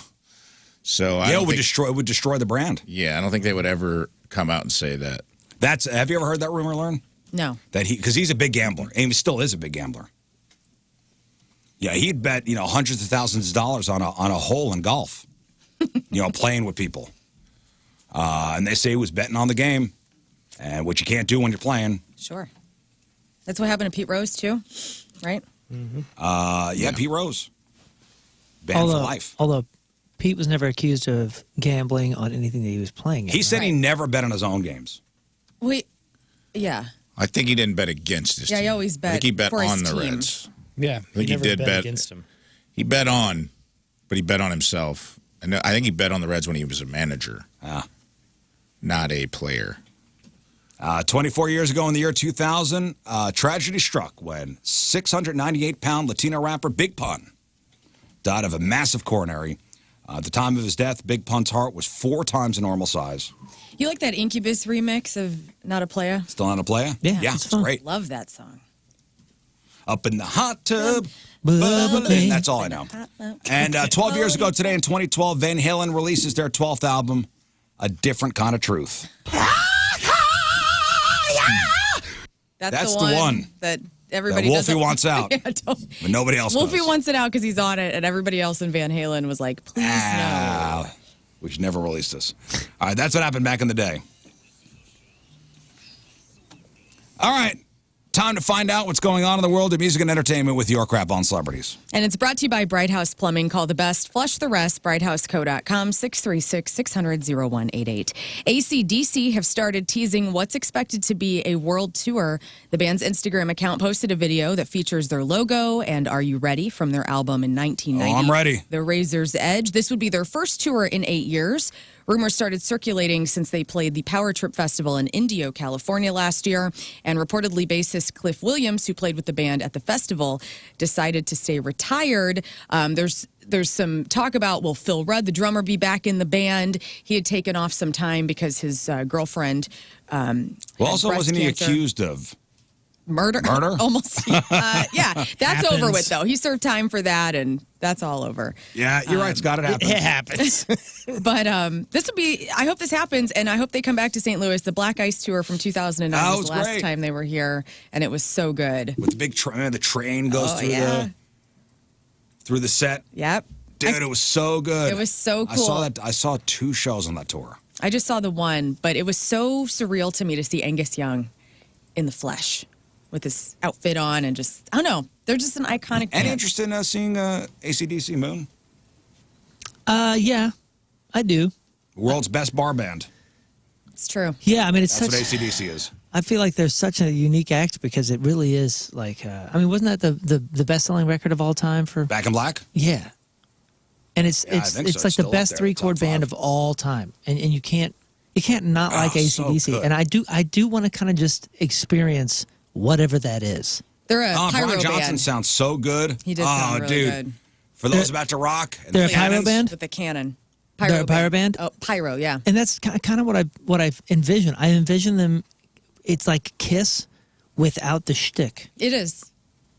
Yeah, there's still a little shtick, Angus Young in the schoolboy outfit and Yeah. But doing the but that's kind of running like around and the duck walk and all that stuff. I don't know, man. It's cool. I They're want to cool see band. it. I want to see it. John Bon Jovi has 3 kids. He has 4 kids, 3 of whom are getting married this year. Kind of nuts. And he says he's written the ultimate wedding song for his daughter. His daughter Stephanie is getting married, and he wrote a song called Kiss the Bride. And he says, I promise you it's the wedding song of the next 100 years. Bon Jovi will release a new album this year. It will include that song as well as Legendary, which John performed last Friday in L.A. during the ceremony, honoring him as MusiCare's Person of the Year. What is the wedding song? The modern For wedding what song. part? For like a Wait. dance, father-bride dance. Did he write a father-daughter dance song? I don't know if this Is that is, what this I haven't is? heard it. It's Kiss the Bride. Butterfly Kisses, dude. Yeah, Butterfly Kisses had a good run, dude. What And about it's kind of a Daughters? weird Daughters song. by John Mayer. Oh, yeah. Yeah, brief run. I didn't have any of that at my wedding. I mean, our playlist was curated. Bangers. Every song was just meticulously picked out for the ceremony. My Did you friend Natalie have- played piano. Like do not playlist. Well, yes. Do you have a DJ or band? We had our friend Tony Colombo was our DJ, and we did have a live performer, Perry Woods, who's the local guitarist, played at our reception, and my friend Natalie played piano at our ceremony. But I walked down the aisle to Foo Fighters' Everlong, and then after Tim and I got married, she played the theme from The Office because we were Jim and Pam. But did you have like do not play the electric slide?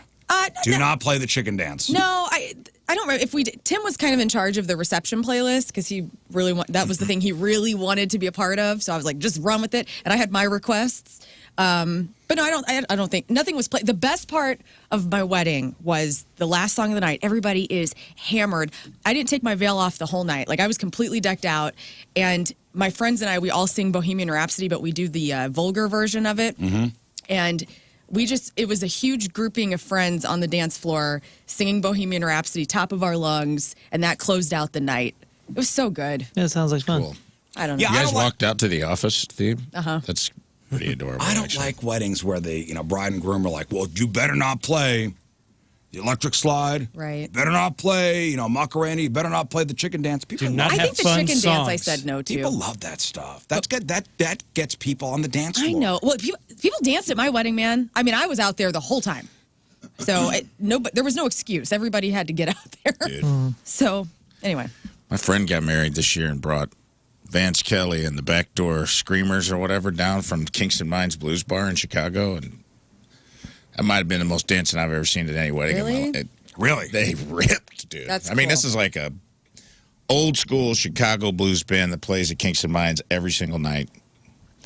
They came down. Every song was just a banger. And I was like, this is how you do it right here. Don't need no chicken dance if you got Vance Kelly. Just saying. well, Snoop Dogg was also played at my wedding, and he and Master P are suing Walmart and Post Brands after accusing the retailer and food maker of underhanded dealing and diabolical actions in connection to allegedly sabotaging Snoop's delicious cereal brand. Brodus Foods claimed that after it struck a partnership with Post, the makers of Grape Nuts and Pebbles, that they went behind the scenes to ensure that Snoop's cereal would not be available to customers. Why? Now, attorney Benjamin Crump said the action took place as retaliation for Snoop and Master P not selling their company to Post. And the suit says Post essentially worked with Walmart to ensure that none of the boxes of Snoop cereal would ever appear on store shelves. In a statement, Walmart said that they value their relationships with their suppliers, and we have a strong history of supporting entrepreneurs. Many factors affect the sales of any given product, including customer demand, seasonality, and price, just to name a few. So Post bought the license? It appears no. Oh, okay. Brodus Foods claimed after it struck a partnership deal with Post that they went behind the scenes to make it not available to customers. Well, I mean, So it's almost like they bought it. Yeah, I wonder what the and then they decision- were Shelve like, it. to shelve it. Yeah. I mean, yeah, which is business. Not to shelve to park it. Yeah, to park it, so they wouldn't compete with their own stuff. Whether that's the reason or not, Right. I don't know, man. Like when I was drinking beer, my favorite beer in Ireland was about to come over to the States. I was so excited, and a particular state's beer maker bought the license off of the Canadian company that had it and shelved it intentionally because they were going to launch their Irish beer. Yeah, and that they didn't happens wanna all the time. And it was the worst. But that's business. I know, but I mean, I feel bad. Like, people love Snoop, and you think you're 'cause getting in I'm sure business Snoop to do was in the something lab. great. Yeah, but Curating the cereal himself. And I Yeah, think but it I would have wonder. done well. I don't know. yeah, it's business. Give me my Snoopios. Business is I weird. don't like businesses that buy other businesses to take them out whenever, I don't know. Like, I guess it's Snoop's bad for doing a bad business deal, is what we're saying here. Yeah, and you got to know who you're Dealing dealing. with? If you're dealing with the giants like that, that's what they do. Yeah, I so wonder. you got to sell to a group that truly wants to Promote your brand. Yeah, and they actually don't care about having every dollar Maybe on so. the planet. This is, yeah, but I mean, this is their lines. I don't know any. We don't know any more details Sure. about yeah, this. yeah. Taylor Swift's lawyers are threatening to sue a college student from Florida who runs a social media account to track celebrity private jets, calling it stalking and harassing behavior. Now, according to a report in the Washington Post, this kid named Jack Sweeney received a cease and desist letter from Swift's attorneys in December, warning that they would have no choice but to pursue any and all legal remedies. Is this the kid that was doing this with Elon Musk too? Yeah, I kind of feel like this happened already. No, this is a Somebody different. else. This is a different kid. No, this guy is accused of causing Taylor Swift and her family direct and irreparable harm. Sweeney runs social media accounts that track flights of celebrities ranging from Kim Kardashian to Donald Trump. In 2022, he was banned from Twitter after he posted such info about Elon Musk. Okay, same kid. And he has defended his work. He says this information is already out there. That's It's public FAA. stuff. That's the system. Her team thinks that they can control the world, and Taylor has a long history with stalkers in her life, so obviously this is a much larger grand scale of stalking, but still, I mean, it's creepy as hell. Sure, again, it's readily available information. I don't know. It's Is both- it though? Do you think, I see do you both think- I don't know sides. how to get that information. How do you get that information? Literally, I it's don't know. public information. you got to know, tail numbers and stuff like that. You got to know about the planes. But I think it may be Taylor's people trying to knock down the information that she flies everywhere. Yeah, And, because and the environmentalist in Taylor. Yeah, she came. Well, that came checks under out. heavy fire because of all the planes, because they were tracking like carbon footprint. That was like the original, I think, ideas behind it. Now I think she has scaled back. I think she sold her planes, right, or something. No, like, she only flies like twice a day now or something. no. I'm serious. Like she and somebody else, like after they caught a lot of heat from that, did sell planes. So like credit there to reduce the carbon footprint. But this is public information. I can see it being. I don't know if she, because I know I read yesterday, she still obviously has her plane, and people are not giving her heat for going to Japan. She's flying to Japan for a concert. Yeah. And then flying immediately back to L.A. or Vegas to go it watch the sucks. Super Bowl. It sucks. But I, as somebody who cares about the environment, I just know that celebrities aren't going to, they're not going to fly commercial. That's up. We have to go somewhere else with our efforts. You can't expect these people. Well, they walk the talk in other ways, I and see that's her cool. concern. I really see her concern, But- and that's scary. But that's the law. You can't have to.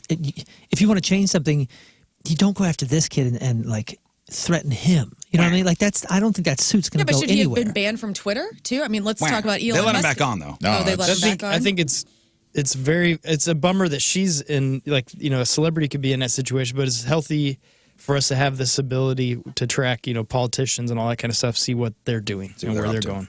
Yeah. Courtney Love has been offered $50,000 to take a filmed lie detector test over Kurt Cobain's death. This author named Ian Halperin is putting up the offer on the table after Cobain's... Oh, that guy's written a lot of... Yeah, is this the name looked familiar. I didn't look up his books. Like, does he do rock biographies? Oh, yeah. A lot. Yeah. He told the U.S. Sun, I want to update my offer. If Courtney agrees to take the test and passes, she gets her choice. So he's upping it to $50,000. I don't know if she's going to take it. I think this is disrespectful, honestly. I know that rumor is still out there. Did Courtney kill Kurt? And that's a big conspiracy theory out of the 90s. I remember reading books about it right after he died. And I don't know. I just think that it's been so long ago. Well, he wrote a book called Who Killed Kurt Cobain? There you go. So he's been following this for a while. I just think it's rude. I mean, it's the mother of Kurt Cobain's child. Like, why would you? And I don't know. I mean, do you think she killed him? No. No. And Courtney. I mean, think about not even the kid, just like she lost her husband Right. Leave the to woman depression alone. and suicide. Like, yeah, leave her alone. Leave her alone. Leave man. And Courtney has alone. been using 30 years of having to defend herself. 100%. The Confluence Music Festival was announced at Worldwide Technology Raceway. It's going to coincide along with the Illinois 300 presented by Ticket Smarter NASCAR Cup Series. It'll happen June 1st and 2nd. Luda is headlining the night. How about that? Ludicrous. And Riley Green will be there, Adam Wainwright, Big and Rich, Gretchen Wilson, Cowboy Troy. Adam Wainwright? Adam Wainwright. That's awesome. He's third billing on this thing. So Who's Riley Green? I imagine a country artist. Sounds familiar. You can go to confluencefestival.com. Well, that's awesome. Congratulations, everybody at the track. That's a great lineup. Rafe alerted me Chris to Blair and Co. this morning. SNL's Bowen Yang turned to Instagram to shame Lorne Michaels and other staffers for welcoming Republican presidential hopeful Nikki Haley to the show with open arms. The comic posted a photo of a bouquet of flowers with rows of fancy bottled water and a note that said, Ambassador Haley, welcome to Studio 8H from Lorne and everyone at STL.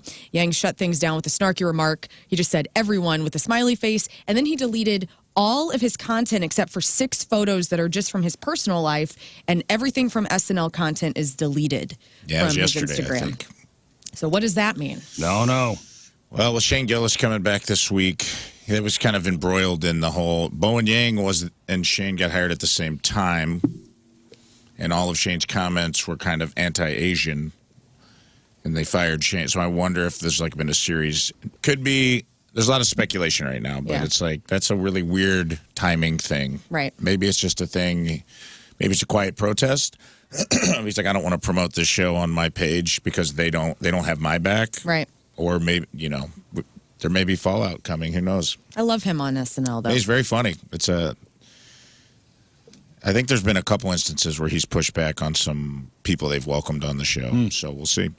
One more thing before we get to the Super Bowl ads. The cast of SpongeBob SquarePants will be announcing the Super Bowl live from Bikini Bottom alongside commentators Noah Eagle and Nate Burleson on Nickelodeon. So if you got kiddos, you're trying to get them interested in the Super Bowl, that might be an option for you for them to watch.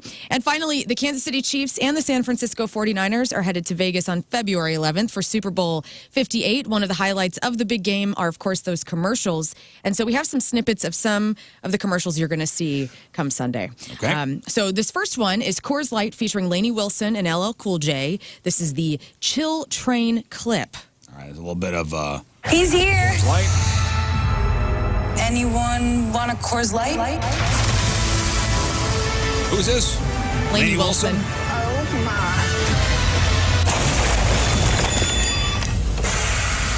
Oh, shoot, I forgot to play the song. Do you like seeing the commercials before the Super Bowl? Or would you like to be surprised I like on to be Super Bowl Sunday? surprised. I only watched one of these that I'm sharing with everybody. All right, what's the next one? Next one is T-Mobile featuring our beloved Jason Momoa, Zach Braff, and Donald Faison. This is that T-Mobile home internet feeling. Okay.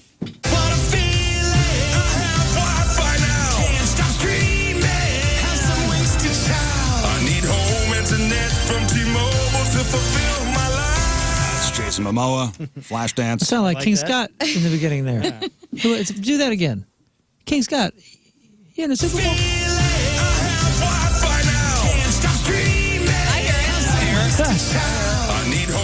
Dude, can't wait to check my Good bank for account you, to make dude. sure. That's See if neat. that's legit. It's more for exposure, really. I don't think you're Oh. going to get paid for that. Darn it. Oiko's Yogurt featuring Martin Lawrence and Shannon Sharp. You're right. Came in too hot. Told you I was right. Should we call a tow truck? A tow truck? Man, you built like a tow truck. Just go. That sounds like King Scott, too. I'll tell Yeah. you what. I love tow trucks. Paramount Plus will feature Sir Patrick Stewart, Drew Barrymore, and Tua Tagovailoa. Yep, There they we nailed go. it. I can't get that thing up there. If it were football, I'd be able to reach the top.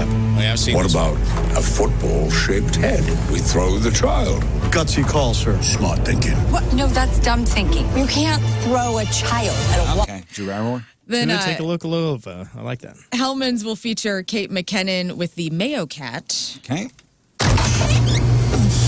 Leftover chicken, scallions, cheese. What am I going to make with this? Mayo. Hellman's. You can talk. Male cat. I love her. Budweiser will be Super Bowl 58 big spot with old school delivery. Okay. Major highways are currently closed. You gotta be kidding me. Hey. All right. Let's do it the old school way. All right. Clydesdales. Clydesdales. All right.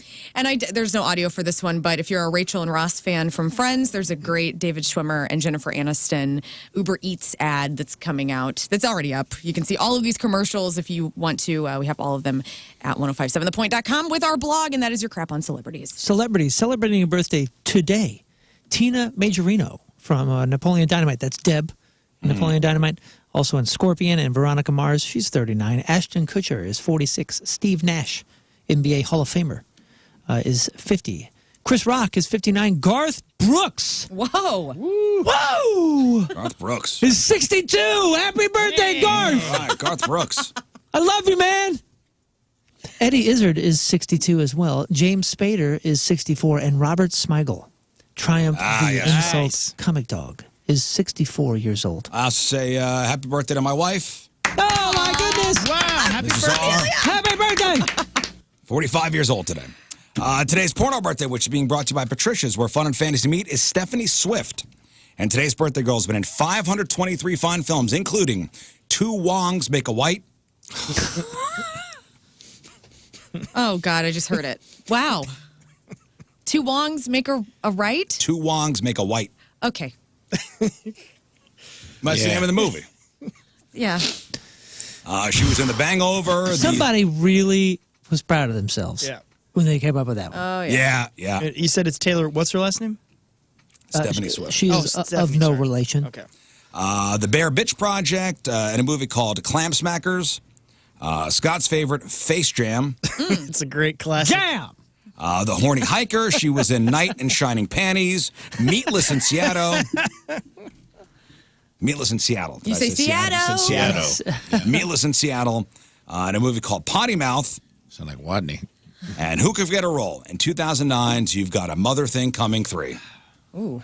Hello, Ted. And how is that spelled? Is that I'm not going to okay? spell it.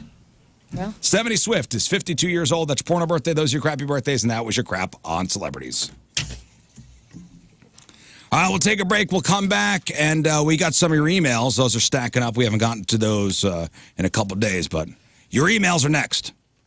It's 7:50. It is Wednesday. Traffic and weather. Moon coming at you. Traffic is brought to you by Worldwide Technology Raceway. The biggest race of 2024 is Sunday, June 2nd. It's time to lock in your NASCAR Cup Series tickets now at www.raceway.com. Roadblock due to a crash 70 westbound at Stanwood Drive. There's also delays 270 westbound at 364. The 364 exit's basically down to 40. Average speed about 35 miles an hour. Your point forecast this afternoon is going to bring a nice warm-up up to a high of 60, but right now it's 36 at the Point Studio. If you think about it, is it a little strange that we apply deodorant, but only to a couple small areas? what? Do you ever feel like you need more coverage, like maybe a lot more coverage? Like you got big old wide pits? What are we talking about right now? You know, we put, deodorant under our pits, and that's basically it. I've been hearing ads for like crotch wipes. This is what I want to talk about. Okay. There are some products out there that are, quote, whole body deodorants. Yeah. This is a new thing, and apparently they're catching on. Searches for body deodorant have increased 27% since last year, and the hashtag full body deodorant thing on TikTok has more than 23 million views. Full body deodorant now. I saw a commercial for it.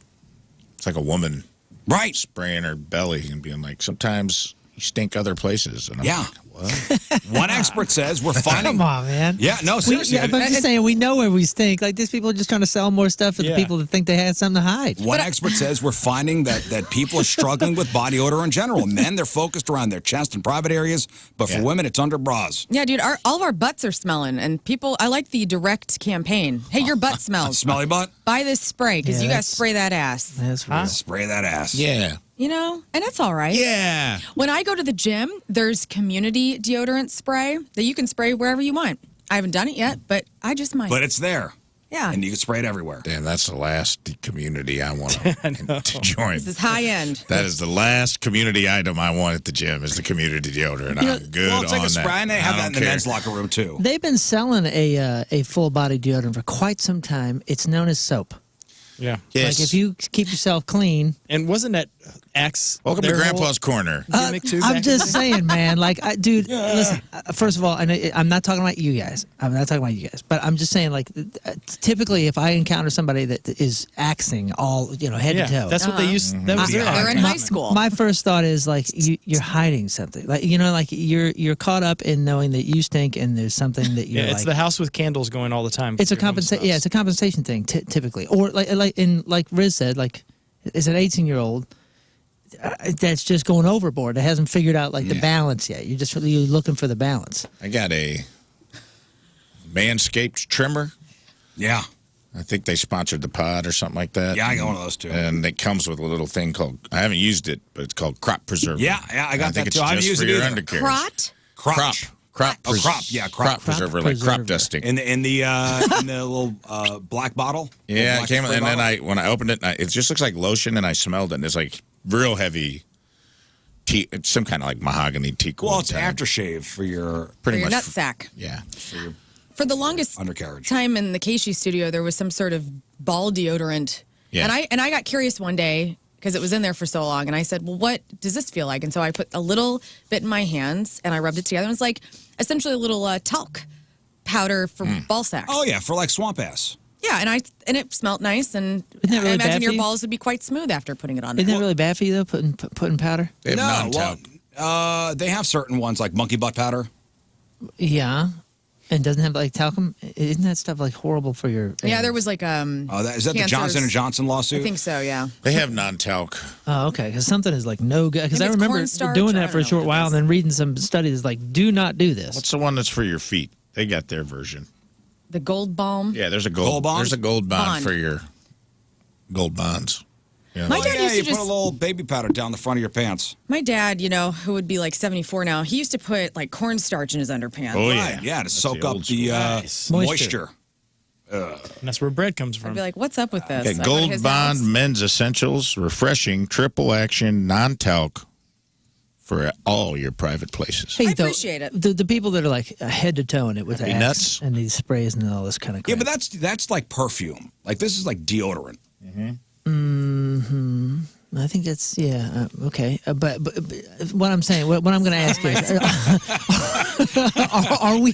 are we not potentially taking away some of our natural Musk. Pheromones? Yeah, right. Like the chemistry. I mean, I know that may sound No. weird to some folks, but like the chemistry. Like I'm going to say something that she's probably not going to be stoked about, but like I love the natural smell of my wife. There's a That's beautiful. There's We don't wear- a chemistry there, and like when I can smell her skin untainted by whatever deodorant or whatever it is, like there's a chemical thing.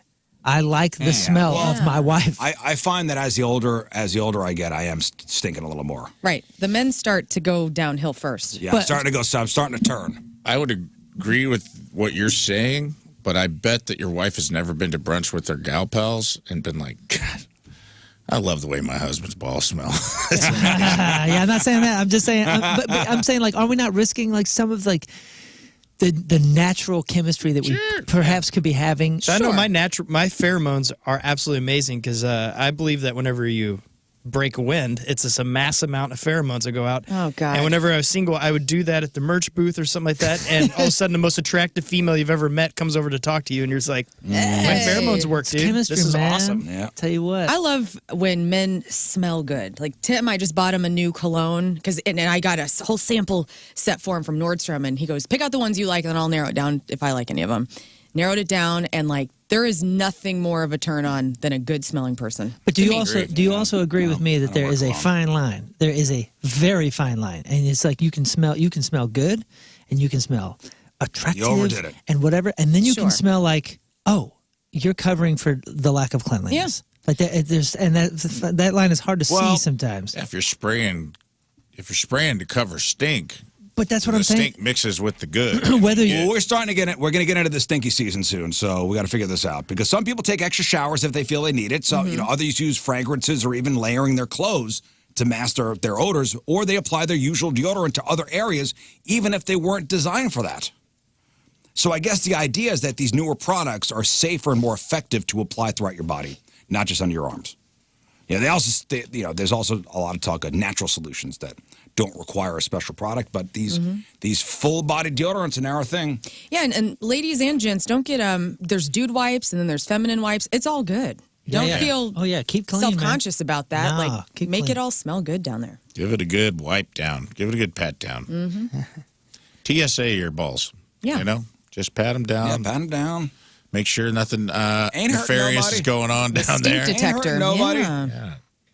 Let's get to some of your emails. Moon, if you would. Rizzo at 1057thepoint.com. Okay, your emails are brought to you by Kloss Furniture. Lowest prices guaranteed. We have something for everybody. Had a lot of emails. I'm not even going to get into the specifics. A lot of emails about where are you guys going to be for Mardi Gras? What are you doing? I'm going down there. I want to see you.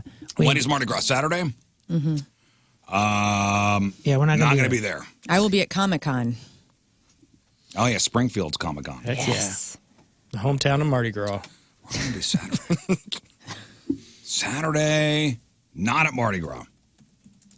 Anybody going down? Nah. My wife really wants to, but we're not. I don't think we're gonna. Seriously? No, I'm just I was kidding. about to say, really, I can't Yeah, see that's Allison not- I don't being see a that. Mardi Gras enthusiast, but Sean At least getting Astin's free going to be at beads. Comic-Con. I don't know why. I'm taking my niece. Sean That's Astin's pretty going to be at That's pretty Comic-Con, but cool. not at Kane? Mardi Gras. All right. Steve Burns from Blues Clues. What? The Andy from Black Veil Brides is going to be there. For what? Comic-Con. No, In no, for Springfield. what? Just Hanging out. autographs. That's Maybe awesome. he's just going to be there just to... What they're doing band? They're just doing band guys now? Corey Taylor was there last year. They always have like some metalhead that shows interesting. up, which is kind of cool. Sean Astin. Are you going to get autographs? I think so. I'm taking my niece. We're dressing up. I'm going to be Julie Newmar's 1960s Catwoman, and my niece loves Heath Ledger's Joker, and so she's Sweet. going to be him. And it's going to be cool. That's fun. And dressing how up much? as How much Batman. for a Sean Astin autograph? Ooh. I bet you $75. I say $65. 75 Here, bucks. how much? 75 bucks. 75 bucks? Close without going over 65. Okay. Sean's a nice guy. I think he's going to do 50. Okay. Ooh, that was my guess. So I'm going to go the opposite now. He's going to be a mean guy, and it's going to be $105. Oh, Because I remember- What's the market? This is in Springfield, Springfield. Missouri. Oh, All right, 'cause it's I remember- $35. I remember when Momoa was here. Was it last year or the year before? It was like $150. That's a Momoa autograph, though. Carl Weathers was here one year. He was pretty expensive, too. William Shatner was here. Yeah. The was kid expensive. from Rookie of the Year was here. He was in the booth next to I whatever I, remember was Kato doing. Kalin was there. I went, and nobody was at his booth. What? And I felt bad. Figured that'd So be you went over and yeah. talked to him? Did Here's we go $80. together? I think we went together. Yeah, I felt bad. Like nobody was there. He was literally across from Sean Astin. Yeah, that's right. There was a huge name there that had lines. Who was that? It may have been William Shatner. Yeah, you might be right. Old Bill Shatner. Congratulations to Scott Rizzuto, $80 for an $80? autograph. Oh, However, photo op, $105. Whoa! I'll take that. I don't want the autograph. I'll just wave at him from way back. Can I just have the photo and not the autograph? Split the difference. And you bring in your niece? Yeah. A good aunt would buy. Oh, she gets whatever she wants, dude. This is like the closest I A get good aunt to would being buy a Sean parent. Astin photo. What she wants is she got it. Whatever she wants. You want it, you get it. Be cool aunt. Not let's stand. Not cheap ass aunt. No, this is cool this year because last year my mother-in-law went with us, and that was fine. But this year it's just Tim and I taking her, and like That's I'm cool. just like, let's just let the wheels off, like Yeah, whatever let's you do want, whatever you want. whatever let's be as nerdy as you want. Grandma ain't here. Mom's not here. Right, Dad no ain't here. judgment Let's zone. do this. Let's go. That's the greatest part about that, man, is like everybody just feels good. You're having fun because everybody's like just like, wow, these are my people. And that is her community. Like Yeah, her you know what I brothers mean? are into sports, and Anna's such an intellectual. She's really into manga and all this stuff. And I don't know. She lives in Southwest Missouri, where that sort of nerddom does not get as celebrated as sports, right? So she doesn't really have that outlet as much. And when we took her last year, you could tell that she was just completely enthralled. Yeah. And found her people. Like I So found my cool. tribe. Oh, I belong. Well, either way, we're not going to Mardi Gras. So Sorry. every year, I went last year. Yeah, you guys had the party last year. Went last year. Oh, I remember went with Liv. Oh yeah, It was her first Mardi Gras. Hammered. that girl parties. Oh yeah, that's Remember right. that? Oh, We had to yeah, drive her home. Yeah, did she get on stage with us? Yeah. And what was She's the best. You broke some band up too, or some. Mod son. No, Mod Yeah. son. Mod son broke Avril- up with Lindsay. No, Avril Avril broke up with Lavigne, him like that a week day. later. Nah, I think it was that day. It was like that night I think. Yeah, it was a bummer. Yeah, my It's apologies. good, nice dude. Next. That was a fun day. I'm going to make sure I get this one. So I'm going to skip a few emails and go to this one. Remember a couple days ago we were talking about Super Bowl. It should be a holiday the next day, or Yeah. they move it to Saturday. Well, this person emailed in and said the holiday on Monday is Lincoln's birthday. All Missouri State employees get Monday off. Missouri or Illinois state Illinois. employees? I don't know, man. It It's the says land of Lincoln. It's Illinois. the email says Missouri. They're lying. Well, don't put that out there that Missouri employees are off. Listen, If they're not. No, I'm just I reading an think he's email. correct. Let's just assume. It's a state holiday for Illinois. Sorry, Missouri. You're We better screwed. assume. wow. Well, good for you, Illinois. Everybody else has to suffer. And Check we're all that gonna though. suffer Monday. 'Cause I did copy and paste here, and it's this is the person said all Missouri State employees. well, the next week is President's Day. Like the next Monday, right? Yeah, the 19th. It says Kentucky, Connecticut, Illinois, Indiana, Michigan, Ohio, California, Missouri, and New York Really? For Lincoln? observe the holiday. Now, I don't know. nice. Lincoln's State birthday is a employees? legal public holiday in some U.S. states, observed on the anniversary of Abraham Lincoln's birth on February 12th, 1809. Okay. Holy Well, I'm not smokes. coming in on Monday. I feel like you're coming in. Get off work. Yeah, state and radio people, like that's awesome. I was born in Illinois, and so I am doesn't taking matter. the day off. We've got multiple Missouri Broadcast Awards. We do. So there you have it. We're Next. What does that have to do with anything? I don't know, man. I was listening to the show Monday, and Rizz was talking about his son, the boy, had 2 games on Sunday. One was high school, and then one was his league. My question is, do kids these days focus more on their select team than their high school team for potential college scholarships? 20 years ago, high school was the most important thing between the 2 teams. Love the show. 3 out of 5 stars. No, listen, we're not thinking about scholarships. We're thinking about having a good time. I am thinking about scholarships, and that's a talk that happens on a monthly basis in our household because we have a daughter that is just a phenomenal soccer player. And I will tell you that this club crap is where the focus is, for sure. For sure. And I don't know what changed, because I wasn't a club soccer guy when I was young. I was CYC, broke as a joke, and then into high school. And high school mattered. People came, colleges sent scouts out. Like a lot of the guys that went on to play college ball from our high school, they were in club ball, but the high school stuff is where they were getting scouted. Now I think it is reversed. I really do. I don't know about hockey. I think it's about 50-50. Like, my son likes playing on both teams. Yeah, Where's but the focus? I don't know. He's a freshman, so. But you're not thinking about scholarships? We're talking about, this is a middle schooler that's, we're figuring out, all these, like, what club to play for, what tournaments to be here, this and that. So I don't know. My brother-in-law was talking about this with me. Like, a lot of these colleges that you wouldn't think have hockey teams. Like, do you know, like, MIT has a hockey team? No, that's cool. And that's a decent way to get into a college without the academics part. Well, there's a gal, I feel terrible for this, but I don't know her name. She was just in some big article on the Post-Dispatch website because she's about to set some, like, college basketball record, and she plays for, like, a chiropractic school or something. Like Logan? Like yes, Logan? Maybe I'm being dramatic in how I remembered it, but it was like, it's like a school that you go, wow, I didn't know. Starting point guard for the Joint. I don't know. The Joint has its own college? I don't know. I don't remember what college it is, man. But I think it's in Missouri. The Logan College Crackers, right? Is that a good name? Johnny Logan College Crackers? Johnny Logan Volunteers. Snappy. Isn't Centralia like the orphans? Yeah. My mom went to school there, and she was like, we hated it. I wonder if they still love that or hate it. The orphans? The orphans. I mean, what a weird team Who are name. still the midgets? It's up... Freeburg, right? Freeburg, yeah. I think so. It wouldn't change. Yeah, they're standing tall. There's a few that are... Well, hello! You get the hell out of here. Ah. Dang it, what is that school? If anybody has that article or came across that, send it to us, because I want to shout her out. Jeez. I love that a chiropractic school has a team. That's hilarious. Yeah, and like the article was the talking... Massage Envy Falcons. Well, that's the thing. The article was talking about how, like, their typical attendance year after year is like 4 per game. And by the way, Corey on here brings up a great point. But because she's setting the record, like they're packing these schools. These games. Unless you play for like CBC or Chaminade, high school hockey is for kids to play in front of their friends. Mm-hmm. The club hockey gives better development and chances to go to the next level, which is... That's all. Every sport. Traveling baseball was like that, too. If you got on the Babe Ruth leagues and traveled in the summers, it's access, man. You have to be in front of people that can help you get there. Coaches and trainers and people that actually have access, former Major League Baseball players who coach at the college level. Like, Edwardsville has a good baseball program, and it's just because they involve so many, there's so many ex-Major League players involved in that program. They have access to all of these other programs to develop their talent. I find that the high school hockey is like WWE, where like kids are trying to the hits are bigger just to get a rise out of the fans, sure, out of the kids in the stands. Where the club hockey is more skills and okay.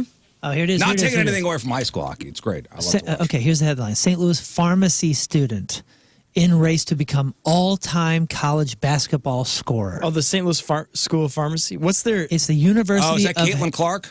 No, they have a funny OxyContins. No, this is my brother-in-law graduated from. Yeah, this is Grace Beyer, and she goes to the University of Health Sciences and Pharmacy. In Central Baptist College. No, sorry, it was against Central Baptist College. Anyways, this was in January, and this gal has something like thousands of points. It's absurd. Good for her. That's awesome. Is she going to go on to the WNBA?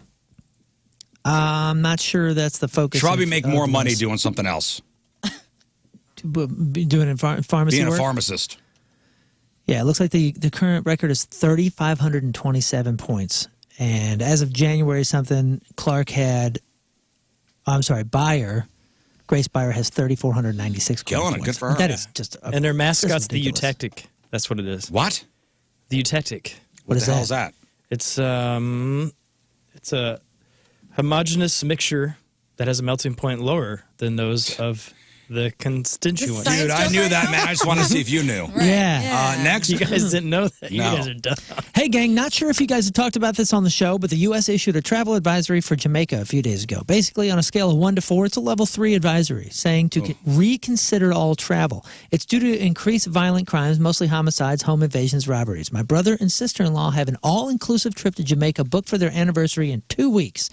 Would you guys still I'd go, or would you cancel? I would go and just not go off the. Just don't go off the resort.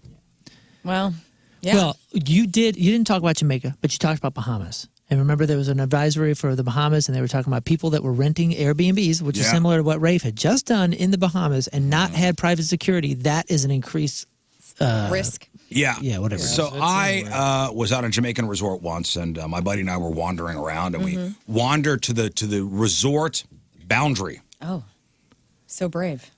And on the other side of this, whatever boundary there was an armed guard, machine gun style, and he goes, in a Jamaican accent, if you go past here, you're on your own. Right. Turn around, man. Turn around, man. Like you're on your own, man. So did you go? No. What a wuss. Yeah, you're supposed to do that. Prove No. that you're a man. Create a memory. He said 1 for the rhythm, 2 for the rhyme. Get on up, turn around this time. No, I went back. No, hell no. Give me a Mai Tai. Yeah. I mean, Jump in the Take line. a red stripe. I've been to Jamaica, and, you know, it is a very impoverished nation, and The resorts are nice and the beach. the resorts are beautiful, but, I mean, getting there, you do see the reality. and Oh, yeah. it's Especially if you land in heartbreaking. Kingston. You know, I don't Kingston remember is where I was at. gnarls. It's a what is it's Where was I? Oh shoot, some with an M. Monty something? What are the cities? Montego Bay Montego and Bay. Kingston, right? And Kingston's Kingston. like one I was of at the Ocho highest. Rios. Ocho Rios, yeah, I've been there. Yeah. I was off resort twice when I was there. I went down to that Dunn's River Falls, and then we did like some market thing, and the Just market don't thing leave the was resort. not advisable. Just don't leave the resort. Yeah. It'll be fine. Yeah. Yeah, my friend did his honeymoon there, and he swam out to the. He said he could swim out to the buoys of the resort beach, and there was like dudes that would like sell you weed underwater. Oh, yeah, man. Get out of here! That's Oh, no dude, we were on the way. beach once. Some guy came Underwater? out What? from Yeah, and I from go, the you just water. Scuba dealers? He's like, you just had to trust him. He was in a kayak, and he came up. Dude, we were sitting on the beach, and the guy came from the water. Yeah. That's He how. came from the water, bam. Oh, wow. And I was like, this is a trap. I didn't buy. He's like, Looking back, could I you swim buy out it? with like money in a Ziploc bag, and you just No it's like, way. hey, you trade and. But like, how did the negotiations go? Like, I don't I don't know. He just, Mermaids. I mean, I think they just were like the hands were underwater. They were like Yeah. holding onto the wires of the buoy, and all the exchanges were happening under the ocean, under the sea. Now, mind you, give me some weed. Everything's greener down by my wiener. Take it from me. being that I said go there and something happens, that's not on me. Yeah, Yeah, you That's gotta be not on me. smart. that's just what Rizz would do. That I would go. Next. Little did I know I would be celebrating National Fart Day. What was that on Monday? That was Monday. Little did I know I would be celebrating National Fart Day with my first colonoscopy. Congratulations. When I informed the GI staff of the holiday, they had no idea either. Needless to say, they filled my bowels with gas and the party started. All is well in my rear end. Oh, good. Thanks for the fun fact, Janine.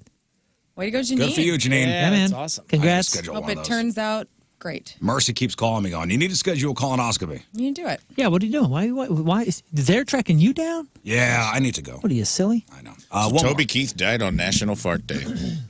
Ain't that something? No. National Fart Day was Monday. Yeah, he died, did he die on Monday. Monday? that He night. did die on Monday. Oh. Yeah. R.I.P. R.I.P. Let her rip. One more. Morning, y'all. Years ago, I had the pleasure of putting the brakes on a relatively new CFO trying to embezzle. Long story short, I worked in accounts payable. Now, this is on the back of remember we were Yesterday. Oh, would you if you found out your boss was stealing from the company, would you tell? Right, what would you do? Here's this person's long story short. I worked in accounts payable and was responsible for paying our vendors. One late afternoon, a guy had me print a $20,000 check to a California car dealership and told me he'd get the second required signature. Bells immediately sounded in my head. I looked to the director of accounting, and things escalated quickly. Cops were called. FBI showed up. I had to write a statement. It was a whole thing. Don't remember how things ended for this guy, but I received a very generous bonus from the owner and, up until I left the company, was referred to as the golden child. Wow. He also remembered me in his will when he passed away a few years ago. Okay, honesty. Dang. Keep me laughing, 5 out of 3 stars. Well, you're in accounts payable. That's your job. Yeah. Like, that's your job. Right. We're on the radio, idiots. Remember the old company? I don't know if were you with the company yet when the woman, it was like accounts receivable at the other company, got caught? The assistant? No, it was maybe it was even before you. Yeah, it was probably before me. But there was something else that was Like going on. running up a credit card. Mm-hmm. Yeah. I heard about that. Went to jail. Oh, no, I don't know. yeah. I wasn't there for that. Oh, yeah. Nah, I heard a couple other stories about some folks back in that. Yeah. In that scene. Different times. Yeah. Different industry. Yeah, all right. We'll take a break. We'll talk to Chris Kerber when we get on the other side. Big news as far as the Winter Classic goes for next year. The Blues are involved, so we'll give you the details on that. And Blues are back in action on Saturday. All-Star break is over. 8:25, Wednesday, traffic and weather, Moon coming at you. Traffic is brought to you by Worldwide Technology Raceway. The biggest race of 2024 is Sunday, June 2nd. Time to lock in your NASCAR Cup Series tickets now at www.raceway.com. Right lane blocked due to a crash 70 eastbound just after Missouri K. That's exit 217 over in O'Fallon.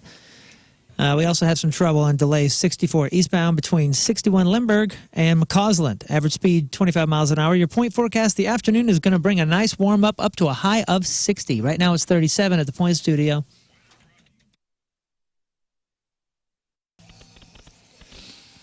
Ladies and gentlemen, Chris Kerber.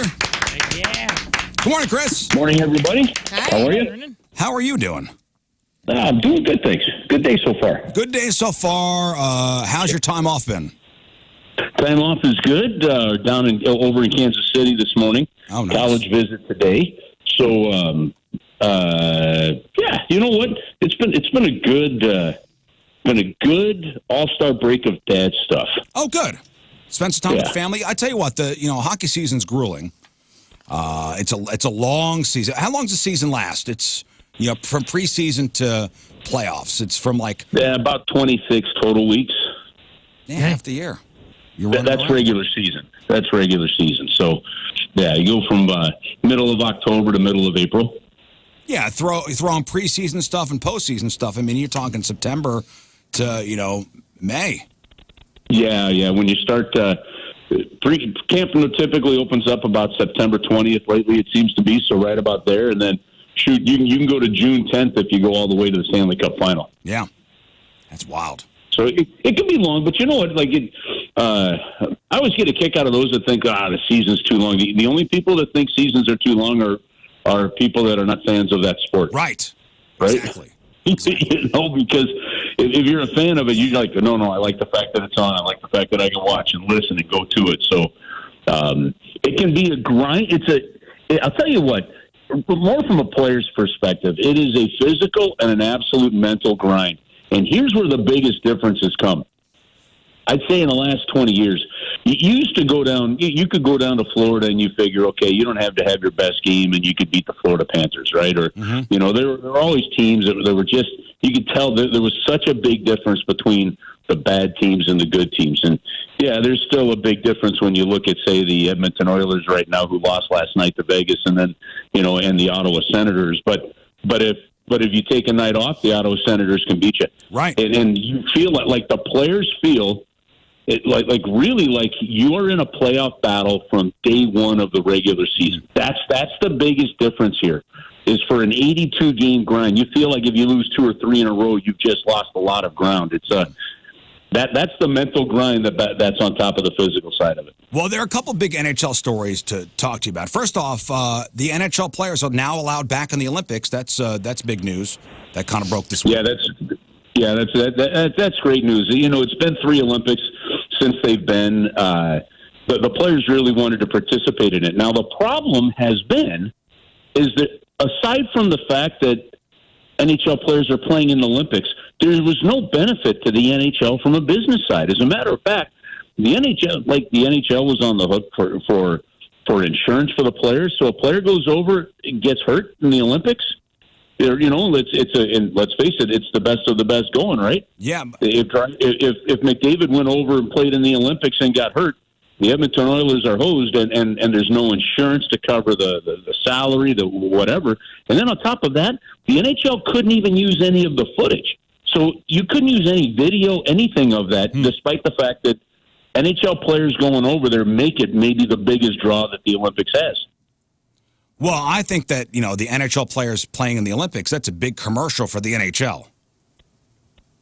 Okay, so that is the number one argument that most people make. And if you're playing in North America or in a time zone where it makes it simple and easy to watch, that's true. When you're playing over in the other half of the world and the games are live or at 3 and 4 in the morning, it's not as impactful. And here's the one thing that you just haven't seen. And they win enough times to know it. It's not like you get done with the Olympics and all of a sudden you see a bump in ratings in the United States or Canada. It's not like you see a bump in attendance and all of a sudden increased ticket sales. You know, so in theory, Rizz, I think you're absolutely right. But there just hasn't appeared to be that beneficial impact that you would think from a pure business standpoint, which is why the NHL was able to leverage not going, to be honest with you. Hey, do you remember when, TJ Oshie, I think it was last time the NHL was allowing players in the Olympics. TJ Oshie scored that, was it overtime or shootout goal? Shootout goal. How proud were you? You know, it was a Blues player that did it. It was a lot of cool Oshie, moment. A lot of Oshie jerseys around here. Yeah, it was an awesome moment. Yeah, because so when those games went into the shootout, unlike the NHL where you have to have a different shooter each time, in the Olympics you're allowed to have the same shooter. And that's where TJ became legend because he made like 4 or 5 in a row, right? Yeah. Mm-hmm. Well, I was actually down during that Olympic break with our 2 older daughters. We were down at Disney World, and we came out of some line at Epcot. And I had a pullover on that had a Blue Note on it. And I'd have people coming up, and they'd point at the Blue Note, and they'd go, TJ Oshie. And I'm like, yep, plays for us. And then somebody go, oh, man, the Blues, TJ Oshie. We're like, yep. And that literally after about a half hour of like, I don't know, 7 or 8 people out of nowhere, I looked at my wife. I go, what the hell's going on? Yeah. I go, hang on a minute. Before we went everywhere, I pulled out the phone and figured out what was going on. But all of a sudden now, to your point, Rizz, I mean, there's people that probably wouldn't have said boo, but they saw the Blue Note on my shirt and we're talking TJ Oshie. Yeah. Now, how many of those people were then buying tickets to go watch TJ play? I don't know. But listen, it's the play. Number one, the players want it, and I think with what happened in COVID, the Players Association, the players working with the league to make sure that escrow, all this other legal CBA stuff was taken care of, and there wasn't labor issues like you saw in the other sports. Remember how we saw baseball delay their season during COVID, despite everybody getting just raked over the coals, personally on it. Baseball couldn't get their stuff together. Mm-hmm. Well, the NHL didn't deal with that. And I think making sure that the players are part of the Olympics is something the players wanted. And I think it's a heck of a move by the league to say, yep, we know it's important to you. We're going to make it happen. Now, the other big story, yesterday, reports are the Blues are to face the Blackhawks in the 2025 Winter Classic at Wrigley. Now, the Blues have not confirmed their participation yet, but the Athletics reporting on it, the Chicago Sun-Times, other sites say it will be Blues and Blackhawks at Wrigley. Well, the one thing we do know is that the Winter Classic is going to be at Wrigley. And I was told by Blues management that, yes, they are obviously trying to be a part of it. They want to be a part of it. But you're right. The team hasn't confirmed it yet. But there are obviously a ton of reports out there, and hopefully the league will come out with a release maybe later tonight during the TNT games. It could be as well. So let's say if it all plays out, and it does happen where it's the Blues and the Blackhawks at Wrigley Field in the Winter Classic. How cool would it be for Blues fans to realize it, because you had one Winter Classic canceled because of COVID. Mm-hmm. To realize that the Blues, right, it would have played in 3 of the last 7 Winter Classics. Yeah. Wow. Yeah. Okay. I mean, that's not a small thing, because you remember how many. You always had the Blackhawks, you had the Rangers, you had the big teams in the league. It was always the same. It was always the same teams. It was the same teams, the Crosbys, the Capitals, with Ovechkin, that kind of stuff, and stuff. Well, the St. Louis Blues now, if this does come to fruition, it'd be their third time in the last 8 Winter Classics. On top of that, they've hosted an All-Star game. You've had obviously the Stanley Cup final. Like it's been a heck of a good run. And you guys, I think, for the Blues. And you guys here go to the Winter Classic when it was here in 2017? No, I did not. Had a couple buddies go. Oh, I went. It was. Spectacular. It rained that day. If I remember right, didn't you get yelled at by somebody? No, you yelled at somebody. No, else. somebody yelled at me. All right, Curbs. Somebody yelled at me for walking during gameplay. Like getting to my seat, and I figured, listen, we're not an Enterprise. It takes a little while for you to get to your seat. And then they screamed at me, and again, this is. What did you do? This is old Rizz. Yeah. Rizz is in recovery. I'm in recovery now. I count to 10. I called the woman a very bad word. You did? Yeah, the Cutie ultimate. pie. The C word? The ultimate of bad words. What a You call her fat?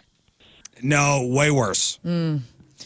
Well, way worse than the P word, or way worse than fat? Because I'm not sure which one's worse. It was the C word. it was the see you next Tuesday. Oh. word. Yeah. Now it's one of those moments where I wish I could have it back. You know what, though? Yeah, women do not like to be called cheddar. Wound up being a listener and his wife. We're cool now. Everything's fine. Everything's fine. Okay, wait a minute. Like, you guys, you guys have such a popular show, and you're out and about in the community so doggone much. There are times where stuff will happen. You're like, I just want to lose my stuff on somebody, or no, and you just can't. I know, doesn't it suck, Curbs? I mean, you're the same way. It does sometimes. Oh yeah. Well, and that's what it was. Sometimes you're like, I want you to get what you deserve, and you're like, you just can't. Well, and that's part of our deal. That's Which our probably a contracts. good Like weapon. you can't be losing it like that because you represent a brand. No, I know. You know what? My feet were wet. I had wet socks, so that's my excuse. Oh, yeah. Well, you know what? Sucks. Forgiven. It's not in the contract. That's why you guys are cool now. Never mind. She deserved it. I just wanted to get back to my seat. Well, during that game, the day before the 2017 Winter Classic, they had the alumni play. Yeah. We called that game. And it was good because it helped me figure out, because we were sitting in the Cardinals broadcast booth, which is a pretty good way from center ice, like how to actually physically call the game almost through binoculars and stuff, which helped. But then I woke up the next morning and I had no voice, and I'm like, you got to be kidding me! I've got no voice to do the Winter Classic. So kind of battled through it. Well, the voice was totally shot. The Blues are leading 4-1. There's like 60 seconds to go, and I couldn't figure out how to end the game. My call obviously after Blues wins is bring out the Zamboni, that kind of stuff, and it felt different, like being at Busch Stadium. And honestly, I ended up. So what ended up happening is sitting in the Cardinals booth, and if you look to the right on the wall as you're going down the stairs, the way they had it set up at that point in time was obviously this great picture of Jack Buck. And so I said, Chaser's down at ice level, and I said, let's just listen to the sounds of hockey at Busch Stadium. And all you could hear was the effects for about 30, 40 seconds. And some people thought that was dramatic. It was literally that I just couldn't speak. Yeah. Boy, Curbs really had that planned out. Like, no, yeah, really good. Well, then I look over and I see that picture of Jack Buck, and that's when it hit me. That's how we'll end it. So when we came back, and you never want to steal somebody's line or use somebody's line, but that's when we came back, and the final call was, if it's okay with you, Mr. Buck, that's a winner. Yeah. And it worked. But it's kind of fun how little broadcast things like that just pop into your head when you're in the middle of things. And it was such a great day. And then the Winter Classic in Minnesota was fantastic to be a part of. It's a lot less work for the visiting team, which is really kind of cool. And that was great. But well, that was one of the coldest outdoors. That was one of the coldest outdoor sporting events ever in North America when the Blues played up in Minnesota. Because it was like -12 or -15 People were going outside. They'd come inside to the concession stand. They'd get a can of beer, and if you didn't drink it quick enough, it was freezing on you. Yeah. And we were supposed to be right down on the glass to broadcast the game from down on the glass. And the league called us a couple days before and said, hey, would you be okay if we moved you guys inside this one area? It's still a great view, but we're worried that the equipment isn't going to work in the cold. I go, the equipment? Let's worry about the people. Yeah, no, I'm perfectly fine going behind the glass. And that was fantastic. And again, I think it speaks, and listen, this is not a small thing. The work that the team has done to get the Enterprise Center renovated, the constant attempt to get the World Juniors, having the NCHCA club hockey championships in St. Louis coming up in March.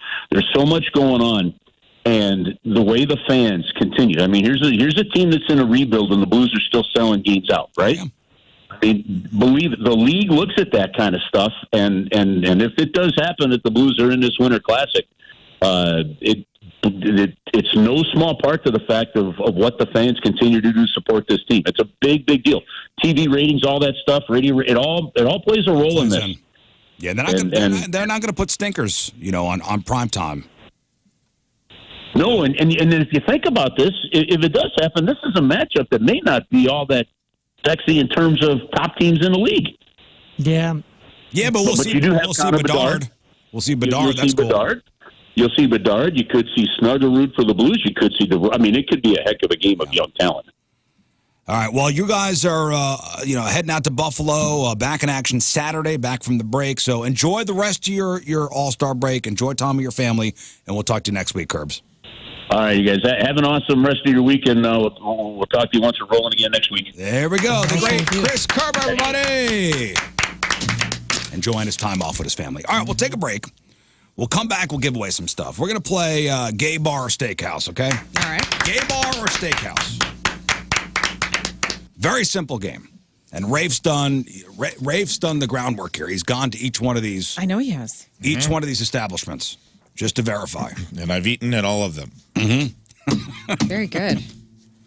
So Rafe's going to read you the name of a business, and you tell us if the establishment is a steakhouse or a gay bar.